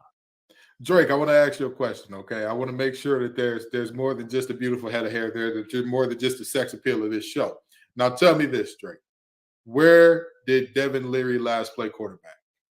Last week for the Kentucky Wildcats. Is that what you're looking for? What school was he at before Kentucky? NC State. He was at NC State. I watched the young man up close. I watched him, interviewed him, did all the good stuff, and I told myself I'm going to remove my feelings from watching him play and from any picks that I make involving him this year, even though he's gone. And we love him. We care about him dearly. We wish him the best. And I said I was going to get my feelings out of it. However, just like his Heisman campaign started off at NC State, I'm going to start it off this segment the exact same way. Devin Leary delivers. Folks, I'm sorry to tell you, LinkedIn Billy is going to be back. LinkedIn Billy is right around the corner. Okay? They say scared money don't make no money. Well, thank God that young man ain't in Atlantic City, because how would he get back to Gainesville with no? There it is. They muted him. Genius. Wow. Listen, I'm always going to tell the truth, even if it gets me muted, okay? The fact of the matter is simple. The Florida Gators have shown us at times they can be really good. At times they can be really mid. At times they can be really bad. For all that we say about this Kentucky team, that it is a Mickey Mouse 4-0. Let's make no bones about that, right? They have played the Island of Misfit Toys University 3 times in a row already. Sure. But with that being said, I at least trust them because they've been consistent in beating those bad teams, as opposed to Florida, who Biff Pogie's a really good coach at Charlotte. They don't have more than 3 players that will be starting on a Power 5 team today. They just don't. Wow. I'm sorry to say that. So the fact that they held you to nothing but Yeah. field goal, field goal, field goal, field goal. Don't worry about it. The big blue wall is coming. Devin Leary delivers. Give me Kentucky clearing the spread here. See, here, my pushback a bit on the Devin Leary thing. You say, where did he play last? And it was last week against Vanderbilt for Kentucky. I mean, I think this is a different Devin Leary. He was 15 for 29 against Vanderbilt, had 205 yards, 2 interceptions to 1 touchdown. He doesn't look like the Devin Leary that we saw at NC State, the Heisman hopeful Devin Leary at times at NC State. He looks like a Kentucky Devin Leary. And so also that being against Vanderbilt, Akron, Eastern Kentucky, and Ball State. And his stats still won't jump off the page. This is where he should already have 1,400 passing yards and 15 touchdowns and be right there in the thick of that conversation. But he's not. So I don't know if I put this game squarely on Devin Leary, but I do think Kentucky gets it done. Their running game, but with Ray Davis where he is, their running game is solid. I think if Kentucky can establish a run against a Florida defense that struggled against Utah in the trenches, that's where Kentucky can win this game. I'm not sold on Florida winning, but can I be sold on Alabama as 14.5-point favorites? That is the line right now between Bama and Mississippi State. Jimmy Stein from Locked On Bama will sell us why the Tide will cover. This is Jimmy Stein from Locked On Bama. This is why I think Alabama is going to cover that 15.5 number in Starkville against Mississippi State on Saturday night. Mississippi State struggled a little bit on offense as they're transitioning from the air raid offense to something a little more pro style against LSU just 2 weeks ago against a team that's similar in talent to Alabama. They reached just, I think, 200 total yards, 14 points. I think State might find the sledding even tougher against an Alabama defense that's looking better and better every week. Maybe a little bit of the Alabama defense of old. If they could only muster about 200 yards and 14 points against LSU, I wouldn't suspect Mississippi State would do much better against Alabama on Saturday. So I expect to see Mississippi State struggle to score and Alabama to score right around its average, right around 30 points. Yeah, Stein's been using some Nutrafol, and that accent is legendary, by the way. Alabama, 14.5, Mississippi State. Donna, what do you think? I think Alabama covers. I think they're riding the ship to a point. I don't think this is a national championship Alabama team, but I think they're going to be formidable, probably a 10-11 win team by the time it's all said and done. I think they showed us last week they're starting to get things figured out. And, yeah, I think Alabama's going to win and roll. Kenton Gibbs. Roll Tide, roll. I mean, I agree with Dono. This is a team that has figured out who they are, and they're doing what they want to do now, or not what they want to do, but what they have to do now, right? Yeah. Like, this is a team that realized, hey, we had Bryce Young, we had Tua, we had Jalen Hurts, we had a great run of quarterbacks where we could pitch it all around the yard to all those great receivers and all that. This is going to be a ground and pound, physical, include our quarterback in the running game team, and that's what we're going to have to do. And they've accepted that, I believe. And not only the acceptance of that, and their identity, it's the lack of identity for Mississippi State, because they're at that crossroads. They're at the if they were a person, they'd be in those weird teenage years where it's like you don't know what crowds you're going to run with. You don't really have your niche yet. You don't really, you're not one of those kids that's like, I'm a robot for JROTC, or I love football, or I love band. They're the kid that's like, I really don't know. I'm a BC average kid. I just hang out with everybody sometimes. I'm not sure what my niche is. That's where Mississippi State is. And you can't have that with a deficiency of talent in comparison to your opponent and expect me to not believe that opponent is going to impose their will on you.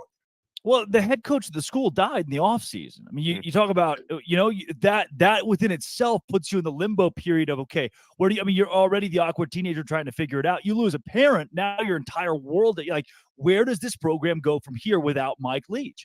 I don't know if we've talked about that enough because it happened in December. So it was December, January. So it was here, square start of the offseason, Mississippi State has some time to recover. No, he's the guy that recruited these players here, that coached these kids up. That's a tough thing to come back from. At the same time, I think because what you're saying is that Alabama's figured it out. I don't agree yet. Not yet. I haven't seen it yet, because remember, they didn't figure it out 2 weeks ago against South Florida. We can say they figured it out against Ole Miss, especially defensively. I still need to see more from the offense. You've mentioned the more ground and pound, more run the ball with or without the quarterback. That's why I think this game does stay at least somewhat close. This is a 27-14 final score. Alabama wins. It's on the road at Mississippi State.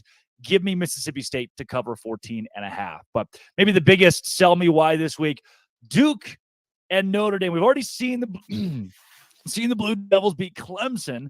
Now this week, they're 6-point underdogs against Notre Dame. Let's be joined by JJ Jackson from Locked On Blue Devils to tell us why.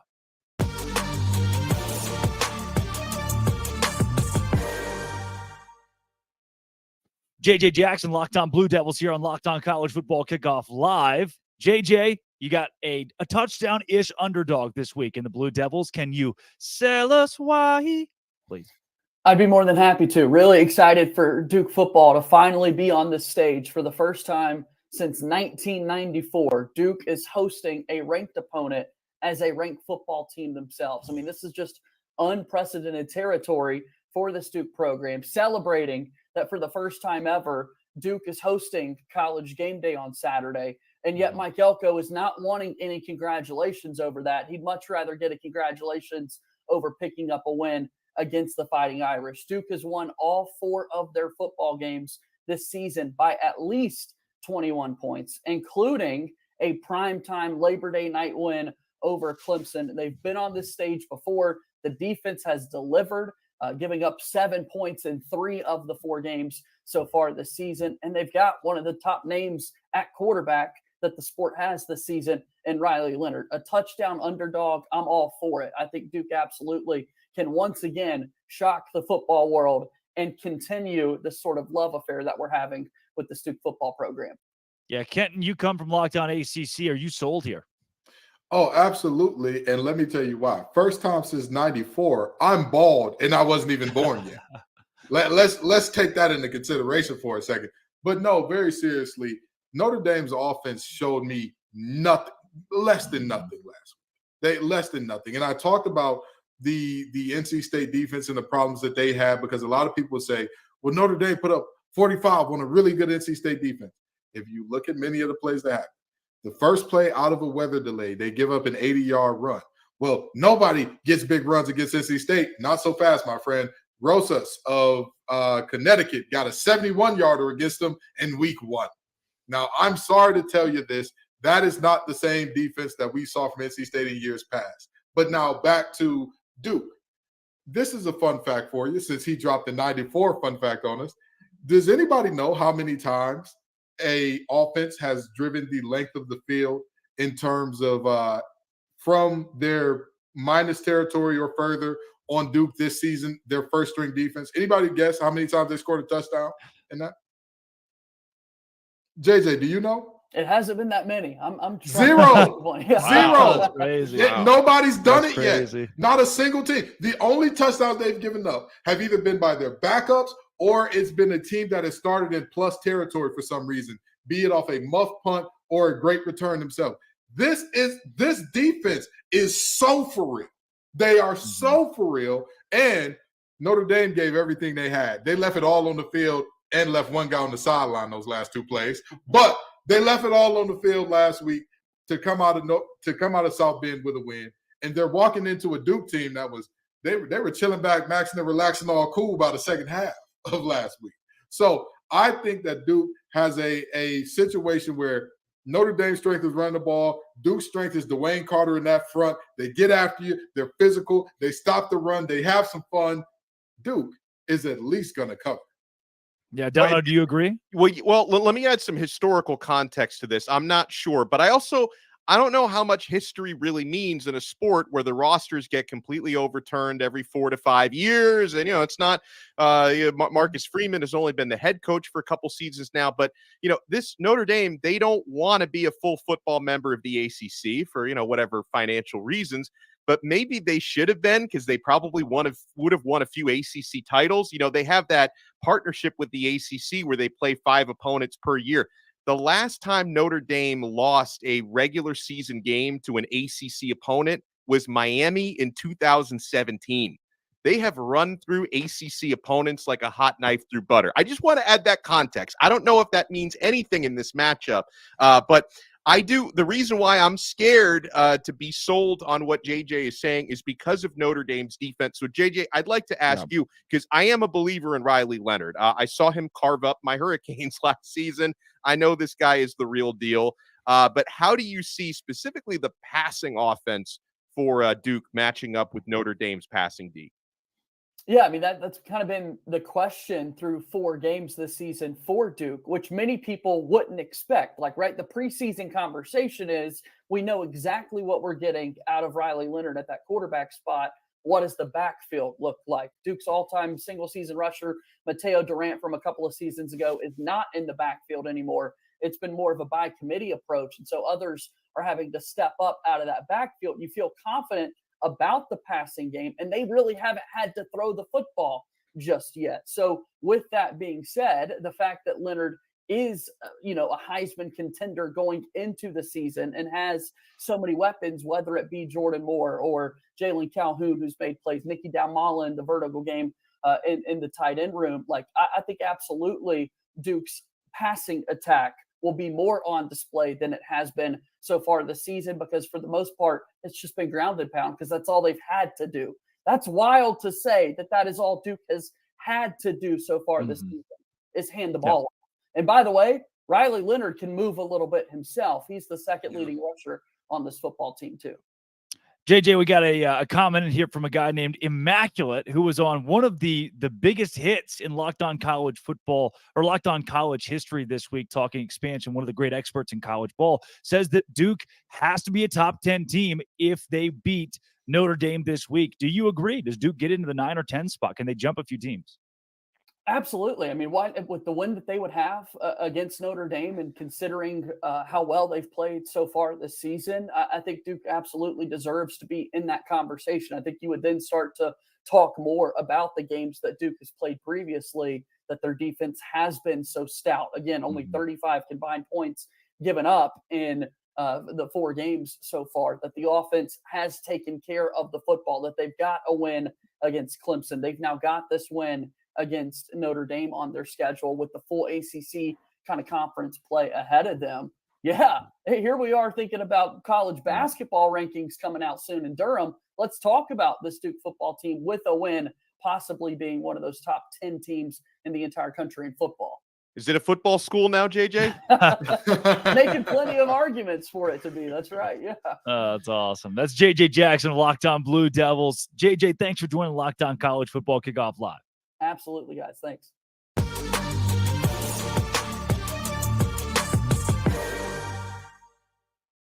We are rolling along and headed towards our Conference Confidential Part 2.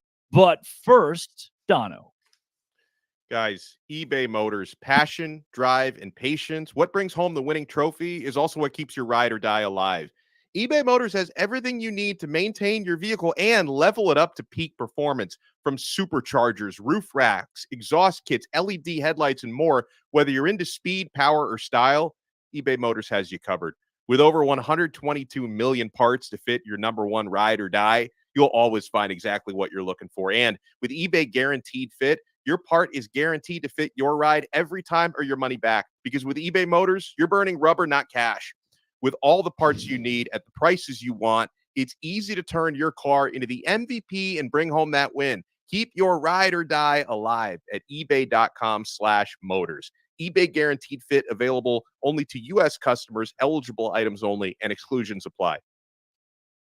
All right, guys, Conference Confidential Part 2 this week. Let's see what the rest of the country is up to after we checked in on some of the other big leagues earlier. Here in Part 2, we're going to pitch it to Q Drake. He teleports from the school.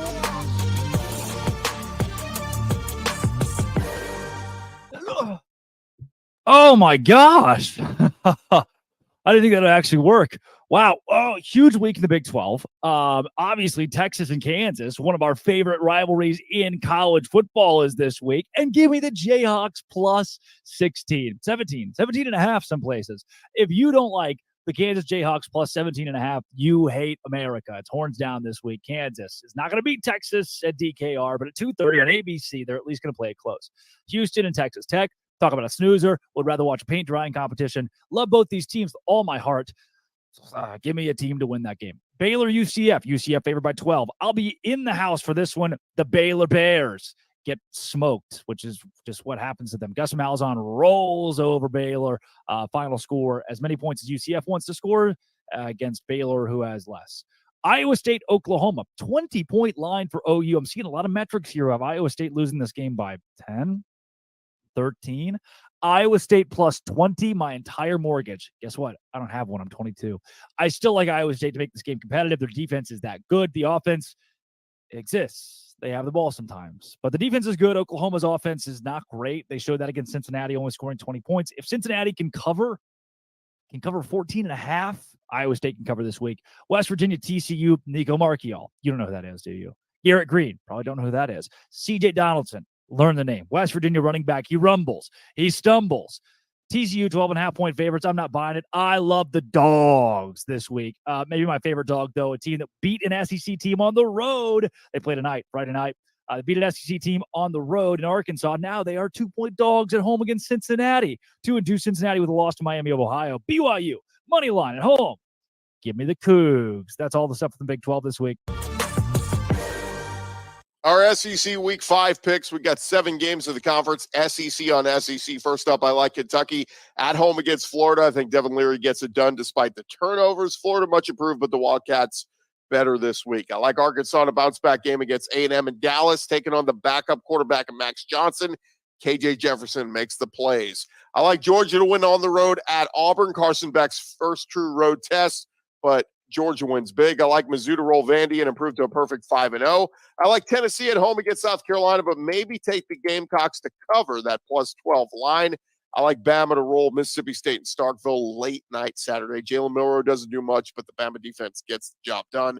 And I like LSU to pull out a close one over Ole Miss and Oxford, minus the 2.5 for LSU. But LSU keeps getting it done. They keep on rolling. That's our SEC Week 5 picks. We'll see how right we are coming up next week. I'm Darian Gray of Locked on HBCU, and I have 2 games for you again this week that you need to look out for. One from the MEAC and one from the SWAC. So in the MEAC, you have North Carolina Central, who's going over to face Campbell from the Colonial Athletic Association. And last year, when these 2 teams faced off, it wasn't pretty for the Eagles. North Carolina Central got beat down badly. So to me, this year is all about getting licked back. It's all about revenge. It's all about making up for it, because last year they halted a lot of momentum from public perception wise, but they halted a lot of momentum for the North Carolina Central Eagles. This year, they have all the momentum already. They're the defending Black college football national champions. You can't let that happen to you again. Not the way that it happened in 2022. Now you look over to the other side in the SWAC, and I'm looking for the showdown between Prairie View A&M and Grambling, because this is a State Fair Classic. It's going to be in Dallas, Texas. It's a great event. But beyond that, these are the 2 teams in the SWAC West that are trending upward, and now they get to face off against each other. One could even argue that this is SWAC West supremacy on the line. I'm excited to see the quarterbacks of Trayvon Conley and Miles Crawley go against each other. Both teams have really good running back duos. Those 2 are going to go against each other. We'll see if Graham is able to air out a defensive secondary that PV says needs to improve. Meanwhile, PV is a team that you can never count out, and we'll see if Grambling can put them away at any moment if given the chance. This will be a very exciting football game. You have North Carolina Central versus Campbell, and you also have Prairie View A&M versus Grambling.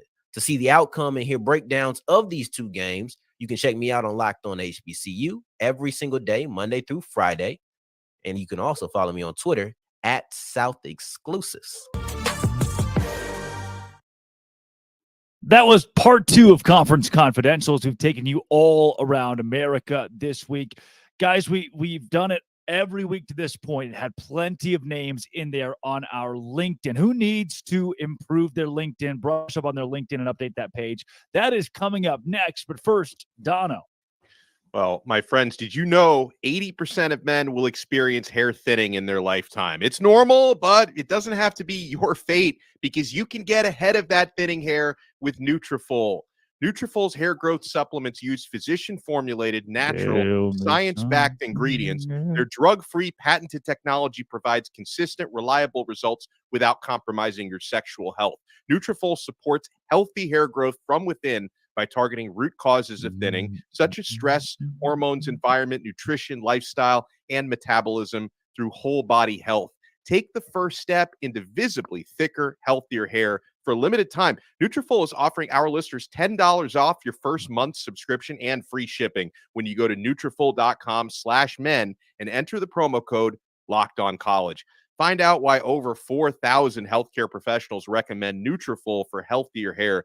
Nutrafol.com/men. That's spelled Nutrafol.com/men, and then enter promo code LOCKEDONCollege. That's Nutrafol.com/men, promo code LOCKEDONCollege.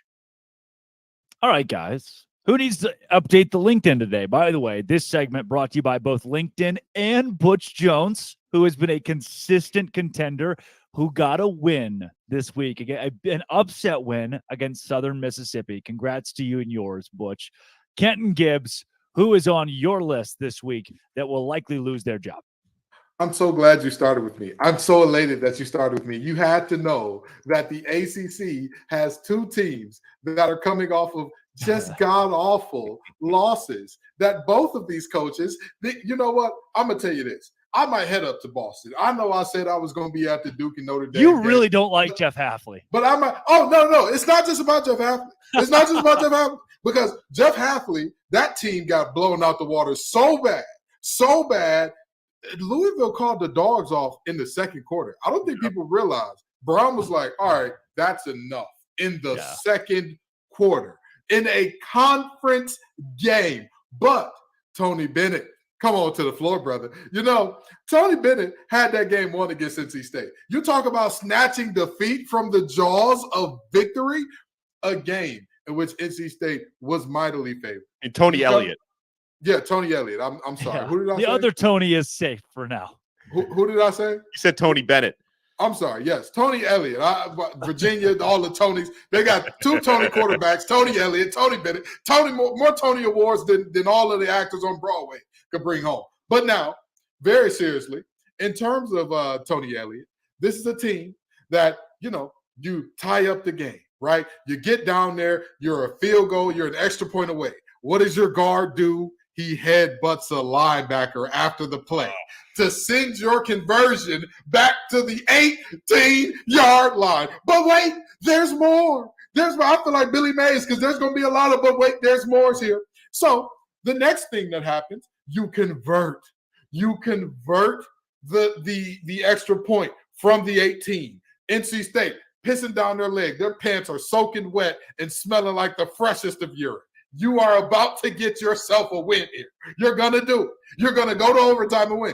What does your quarterback do? He does a freshman thing because he's a freshman. Takes off his helmet and hits a Paul Bunyan-like pose and gets a 15-yard penalty against one of the best kick returners in the nation in Jonathan Gray. And what ends up happening? Jonathan Gray gets a great return that puts NC State in a position where all they needed was one first down to be in field goal position. But wait, there's more.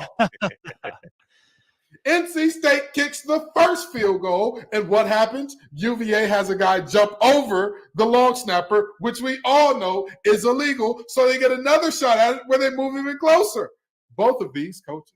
I'm going to go up there to Boston because, like I said, anybody who knows me, I've talked about this before, I'm a recruiter outside of this show. I'm a headhunter. That's what I do. I help companies build out. And I'm going to help these two. I'm going to help both of them. I can knock out two birds with one stone and get my coach's resume gig started because I'm telling you, with all the buyouts that they're going to be getting, I don't need a big percentage of buy. Just give me a small little 5% fee. Give me a little 5% fee, and we'll work that thing out. Because both of these coaches, the block is hot. The block is hot. Kenton Gibbs taking out one of the Tonys. And Jeff Hafley, as usual. Jeff Hafley guy has become a weekly staple. Alex Dono, who is on the hot seat. I love how Kenton, Tony Bennett is catching strays there. Any Tony in Virginia is in big trouble. But I'm going to stick with the ACC because someone that Kenton gave kind of a break to was Brent Pry at Virginia Tech. I mean, I hope he's warming up that LinkedIn profile. They're 1-3 now. They lost 24-17 at Marshall. And that vaunted Virginia Tech offense has been held to 70 points or 17. 70 would not be so bad. They've Right. been held Oh, shocking. They've been held to 17 or less points in 3 consecutive L's. And so, folks, Kenton has already brought up Hafley enough, but I will say that circle the date November 11th on your calendar, because that's when Brent Pry and Jeff Hafley go head-to-head for an ACC matchup. So I'm going to say this. Assuming both of those coaches are still gainfully employed for that matchup on November 11th, we might have a good old-fashioned loser leaves town match, right? The loser of that game may not survive. Got to go. Week or definitely not into the season. So, it brings up like old WWF imagery. I was before Drake's time a little bit. No idea what that means. Yeah. To have those loser leave town matches. That might be what you see on November 11th. Yeah. Guys, I've just been given, the hotel staff has been so gracious to have slipped this under the door. Looks like Dave Aranda on the hot seat. What? You win the Sugar Bowl in the Big 12 championship. Then last week against Texas, granted a good Texas team, but usually when a team loses, you say, oh, they lost the number 3 team in the country, right? They were supposed to lose. When a team makes it into the red zone 6 times and scores 6 points, that is almost hard to do. That is challenging to pull off, but it's what the Baylor Bears did against the Texas Longhorns. You can say this number 3 team in the country. That's true. Texas tried at times to lose the game. They tried to put Baylor in the game by gifting the Bears 6 red zone trips, and Baylor put up 6 points in a 38-6 loss. It was one of the best crowds I've ever seen at McLean Stadium in Waco.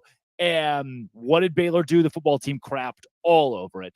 Dave Aranda has lost control of the fan base, which is an easy thing to do. Coaches do that all the time, right? And they can win them back over. The locker room still seems to be intact for now, but that one is slowly sinking. In some of the big metric national, hot seat posts, he's in the top 5 at this point. Too much money for him to go this year, but he is brushing up on the LinkedIn because I just, there comes a point where you're losing a lot of games. The team, the atmosphere, everything around it crumbles and you can't revive it. So it's make or break for Aranda, especially this weekend against Central Florida, where I'll be in Orlando on Saturday. Guys, there are some huge games on the docket tonight, even between BYU and Cincinnati as the Cougars. I'll be on hand as the Cougars open Big 12 play, home Big 12 play.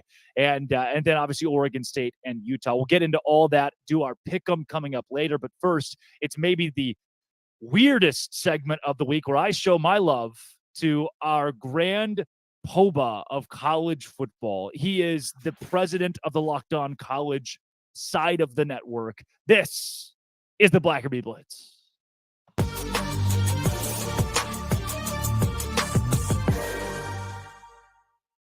It is the Blackerby Blitz. That is the president of the Locked On College football realm, Zach Blackerby. I am Drake Toll, just here so I don't get fired. Thanks, boss, for joining the show today. Of course. As we blitz through some of these big headlines, I keep coming back to this Colorado deal. This one may be my favorite weird one, though. Remember that a couple of weeks ago, Deion Sanders talked about how this is just football, things happen. Well, the kid, Blackburn, who hit Travis Hunter, took him bowling this week. And I think that's weird, Zach. I think it's weird too, but we've seen this all the time. We've seen dudes get into fights, right? And then they become best friends for the rest of their lives. Maybe that's what happened. Also, Blackburn, maybe he doesn't want to become, I'm just the guy who hit Travis Hunter. Maybe this is a strategic play on his part. Yeah, he's still just the guy who hit Travis Hunter, by the way. Speaking of people who got hit, the Deion Sanders entire football team talking trash pregame. Oregon publishes a lot of what they said in their cinematic recap of the win over Colorado. Colorado got thumped. Is this the end of the Deion Sanders era? Well, first off, incredible troll job by Oregon. Totally savage. It's like, we're catching all of this. We have all the receipts, and then we showed everyone the receipts shortly after the game was over. Incredible, caught in 4K type stuff for the Colorado Buffs. I don't think it's over. I do think it's kind of what we thought it would be, though, Drake. This is a Pac-12 conference that though it's about to fall apart and crumble, I mean, it's going out with a bang.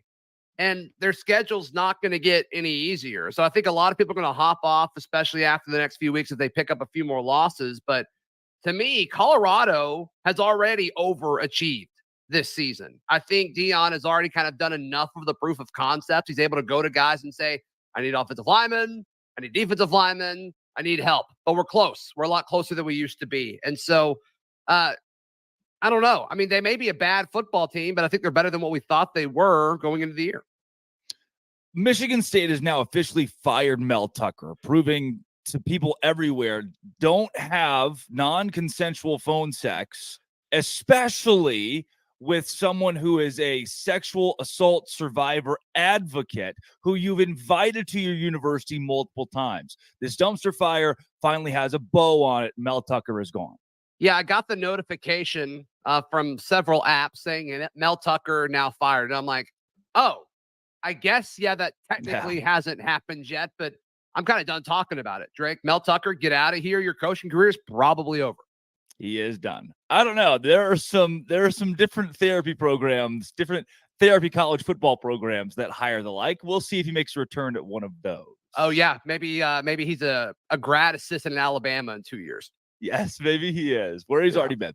The playoff committee met this week and said, you know what? Nah, for now, let's stick with 12. What do you think about that? I think 12 is a good number. I'm still a fan of staying at 4. I know a lot of people are against that, and 12 means more college football, which is certainly a good thing. But I think regardless of what we do, it's going to water down what it means to be a playoff team. Yeah. And right now, I think we've already kind of had to do that. With several seasons, it's like, okay, there's 2 or 3 teams that are worthy of a playoff team. And then the 4th team, it's like, okay, who do we want to just invite to the party? When you go to 12, I mean, I think it's really going to zoom out. I mean, because parity is a thing in pro sports. It is not a thing in college football, nor does it need to be. And I just think when you bring in 12 teams, I don't know if that's necessarily good for the sport, but it may be good for the fan, and that's all that matters.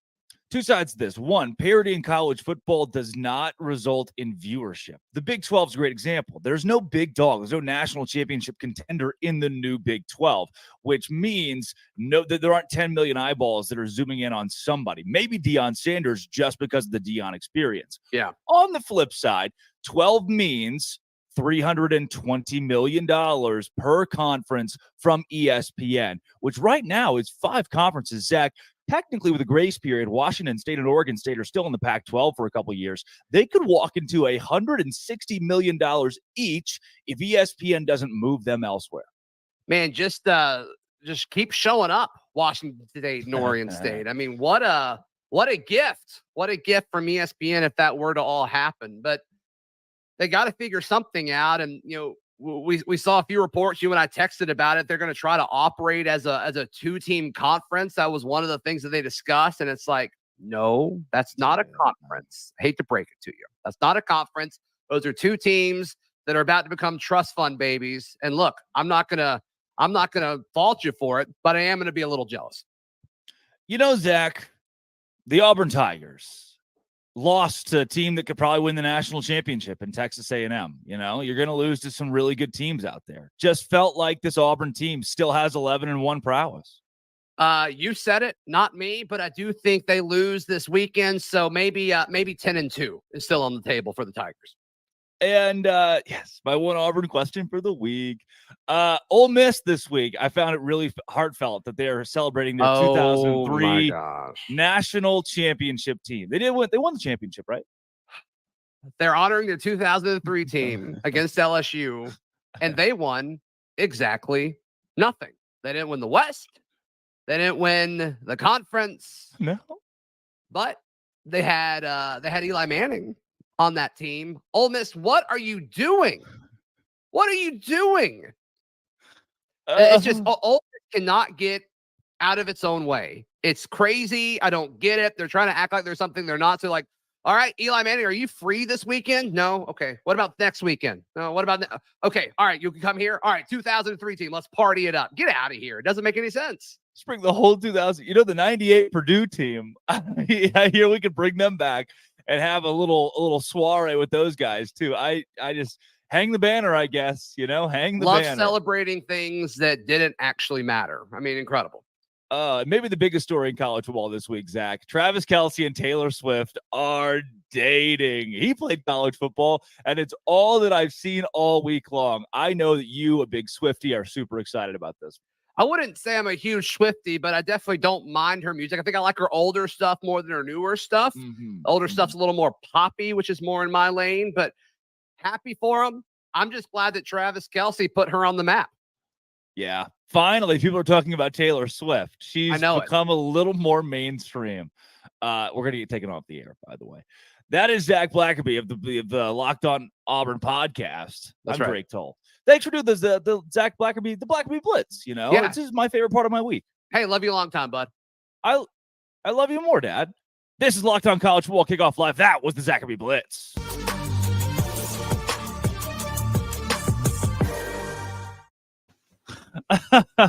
Can I say something?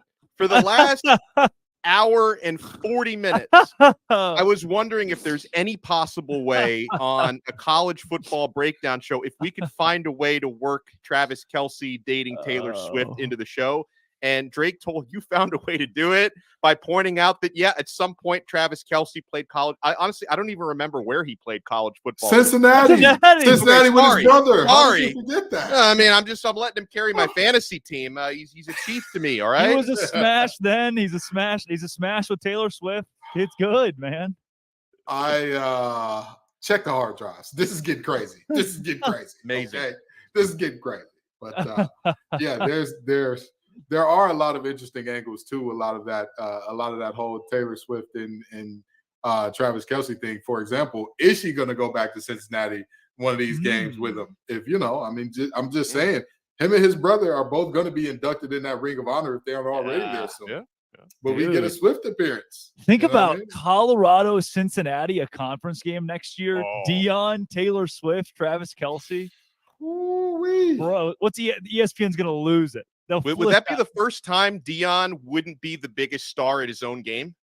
That would be more star power than the Milky Way can contain. Do you understand? Insane. That is just too much. All the social media posts from every major media outlet, not ours, thankfully, have just only been Deion and Taylor Swift for 2 weeks now, or weeks on weeks. Guys, let's go into some best bets this week. We'll do a couple of minutes of your very favorite games and then wrap up this show today with straight up picks of the biggest contests in college football this week. Starting in the Big 12, when you think best bets, guys, tonight, BYU opened as a 3-point favorite. They are now 1.5-point underdogs against Cincinnati. The game has moved from even to swaying in both teams' favor. I think BYU wins outright in a home night game. The Church of Jesus Christ of Latter-day Saints is having its biggest conference of the year in Salt Lake City this weekend. So what does that mean? Everybody and their mom is in Provo, Utah, myself included, for the game. Myself included for the game. And this place can be packed, raucous. I think BYU wins it at home pretty easily. Yeah, from what I've been told about BYU's home atmosphere, it's not only loud and raucous, it's also terrifying. Because they're it is. Yeah. They're deadly silent originally, and it scares a lot of people, which it would terrify me too. They bring out Polynesian fire dancers and Cosmo the Cougar. Yeah. So with that being said, I know we talked about this. This Cincinnati team flying under the radar, bit and all that. But if we're talking about best bets here, and the bet has BYU as the underdog, if I have that correct, right? Yeah. So if Cincinnati wins this game by 1 point, does BYU cover? BYU covers as of last check at a FanDuel. Yeah, it was 1.5 in favor of Cincinnati. Yeah, I think Keaton Slovis shows us why he's Keaton Slovis and not that's Keaton Slovis in the that's Keaton Slovis way late in this game. And I think that Cincinnati escapes by the hairs on their chin out of Utah with the win here. Wow. Now, Donna, what's your you got any best bets in college football this week? Yeah, listen, I tipped my hand to this one earlier, but if anyone's tuning in late, I feel pretty strongly about Colorado covering plus 21.5 against USC. I think that line is very reactionary to what everyone saw happen to Colorado on the road against Oregon.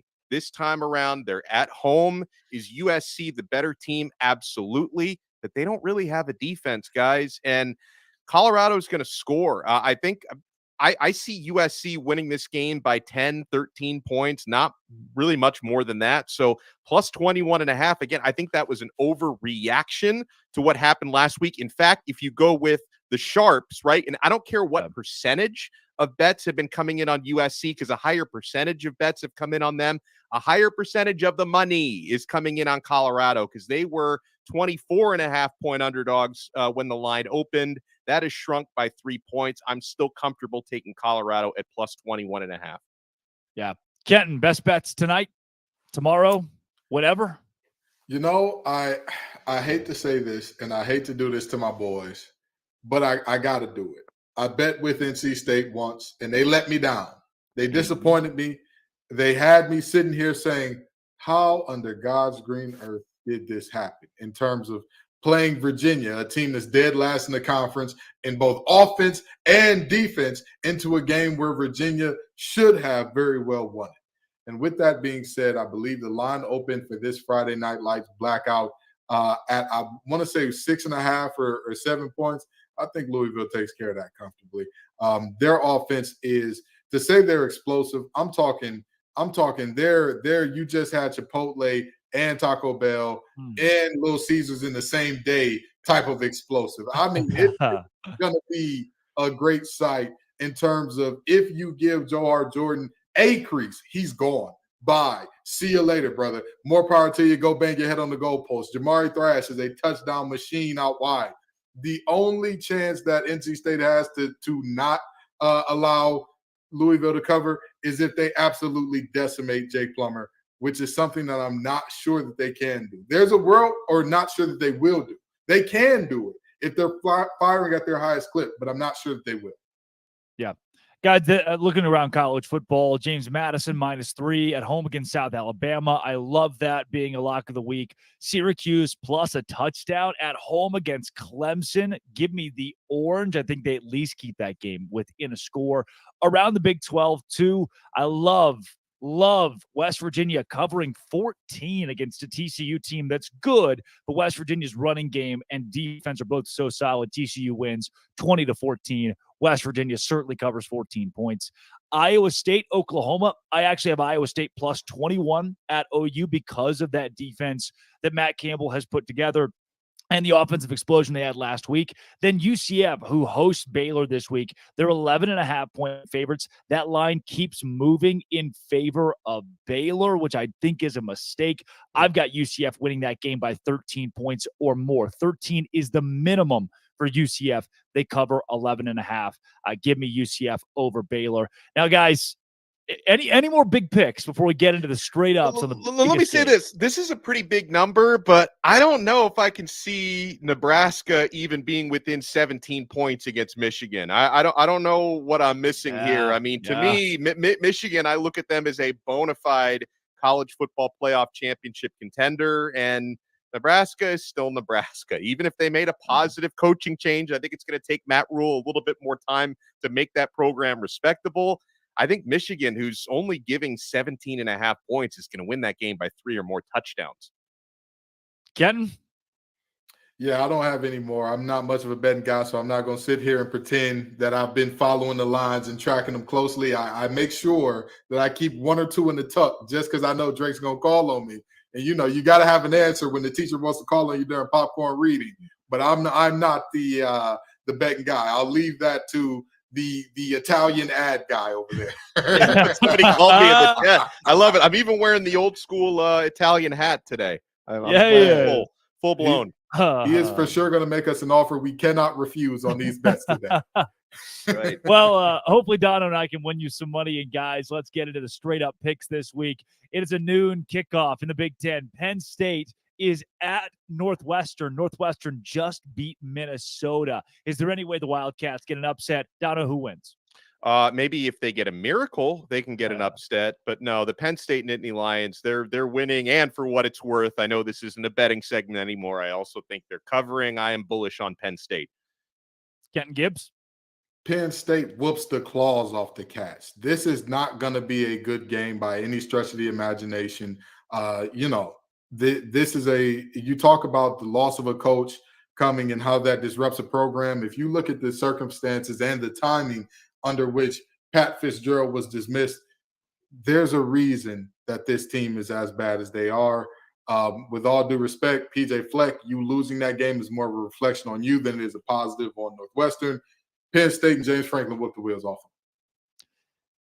It's Penn State for sure. This one though, USC Colorado gets a bit more interesting. See, USC has yet to play a legitimate opponent. They've beaten Arizona State, Stanford, Nevada, and San Jose State, whereas Colorado has big wins over Nebraska and a close win against TCU on the road.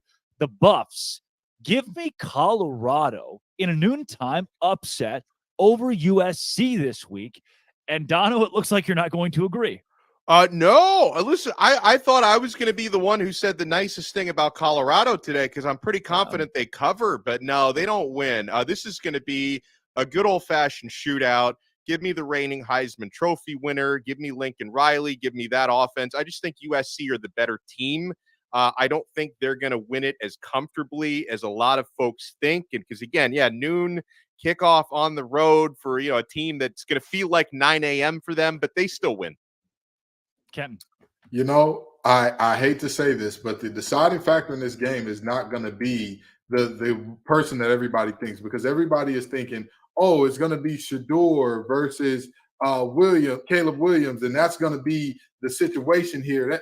I'm telling you right now, this game is going to be about Zachariah Branch. The country may not know who he is yet. Zachariah Branch is a freshman do-everything guy. He is being compared to Percy Harvin and Tyreek Hill and guys of that ilk. He is all that and some. And I am telling you, Colorado does not have a single player that can match up with him in any situation to where you can say, I feel comfortable with my guy against his guy in space. Now, here's the problem with that. Lincoln Riley is better than anybody in the nation, potentially anybody in history, at getting his guy against your guy who he knows you can't do anything with him. I think Colorado covers, but it hurts my spirit to be a Detroiter and not pick Buffs. But we're going to go with that's a reference to Cartier glasses, if y'all don't know. We're going to go with the Trojans here. Fight on. It is the Swamp headed to the Bluegrass State, Florida, in Lexington. Dono, do you take Kentucky or the Gators? I think Kentucky wins a close one. My confidence level on this is basically 50-50 between these two sides. Now, I will say our guy Brandon from Locked On Gators gave us a little bit of a negative insight, a reminder that probably doesn't help his cause very much, that the last time Florida went into Kentucky, Florida center, who is still their center, committed 7 penalties. Might want to cut that down a little bit, but I'm going to go with Leary and the Wildcats to win a close one.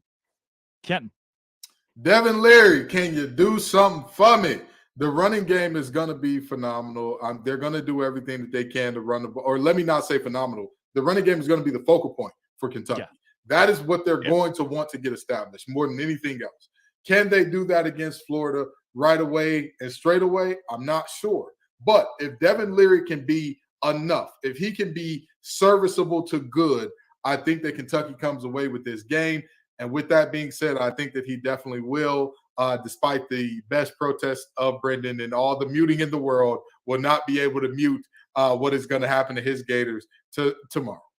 The board loves Kentucky, all three of us riding the Wildcats. Kansas and Texas is a top 25 game at DKR Texas Memorial Stadium. The last time these two teams will play. Head-to-head, Kenton, do you go with the Longhorns? Absolutely. The Longhorns have been my boom team for a reason, and they're going to keep on booming. This is a Kansas team. They are exciting. They can put up points. They have the goods offensively. Defensively, there's some questions. There's still some questions there. There's still some pliability there. And honestly, there's still some depth issues there. Like, let's just be honest. They don't quite have the horses in the stable. The Les Miles and what he did to that program, he will never pay for his crimes. He should, though. He should. Somebody's going to make him answer for that at some point in time. But luckily, he was cashing those checks all the way to the bank for Texas because, again, The state that he left that program in, they're still not exactly fully recovered yet. Texas wins this game. Dono. Yeah, it is a ranked matchup, like you said, but I hope Kansas enjoys being ranked right now because by the time the fresh batch of AP rankings come out on Sunday, they will not be ranked any longer.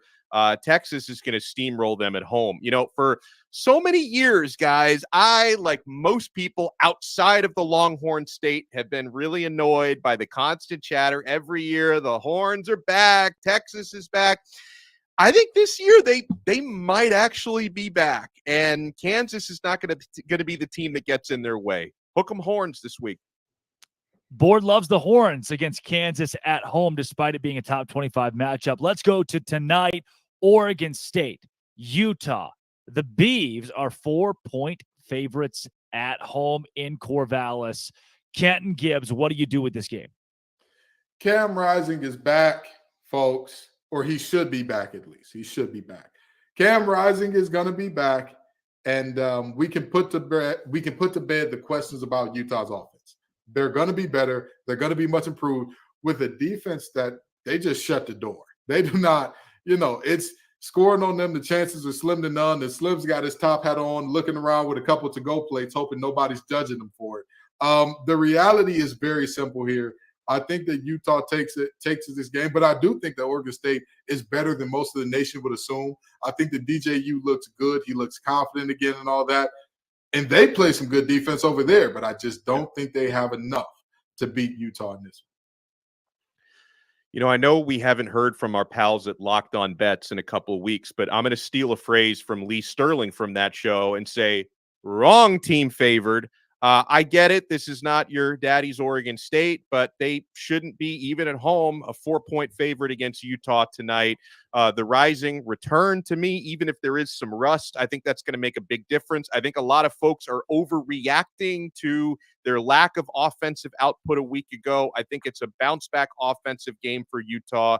I do think the game is close, but I'm going with the Utes to get it done. The Utes win it on the road tonight. Board loves it. BYU hosting Cincinnati as an underdog tonight, missing Ben Bywater, one of the best defensive players the Cougars have to offer. I like BYU as a dog to win it at home. Dono. Man, I hate to. We've agreed so much. I don't like it, but I'm gonna have to agree again because I'm really not that sold on Cincinnati. So I'm gonna go with BYU. You already talked about how difficult the atmosphere is gonna be up there for the visiting team. So I'm gonna go with BYU. Again, I've got Cincy covering just by the hairs on their chin. I think that they escape with a win in a crazy way here. Because again, it's not that I don't trust Keaton Slovis. DMX said something a long time ago that I found to be very prophetic. Okay, trust everybody to be themselves, but trust in you to see them well. What are we not trusting in our eyes that we're looking at Keaton Slovis and saying, hey, he's going to win an important ball game? What's going on here?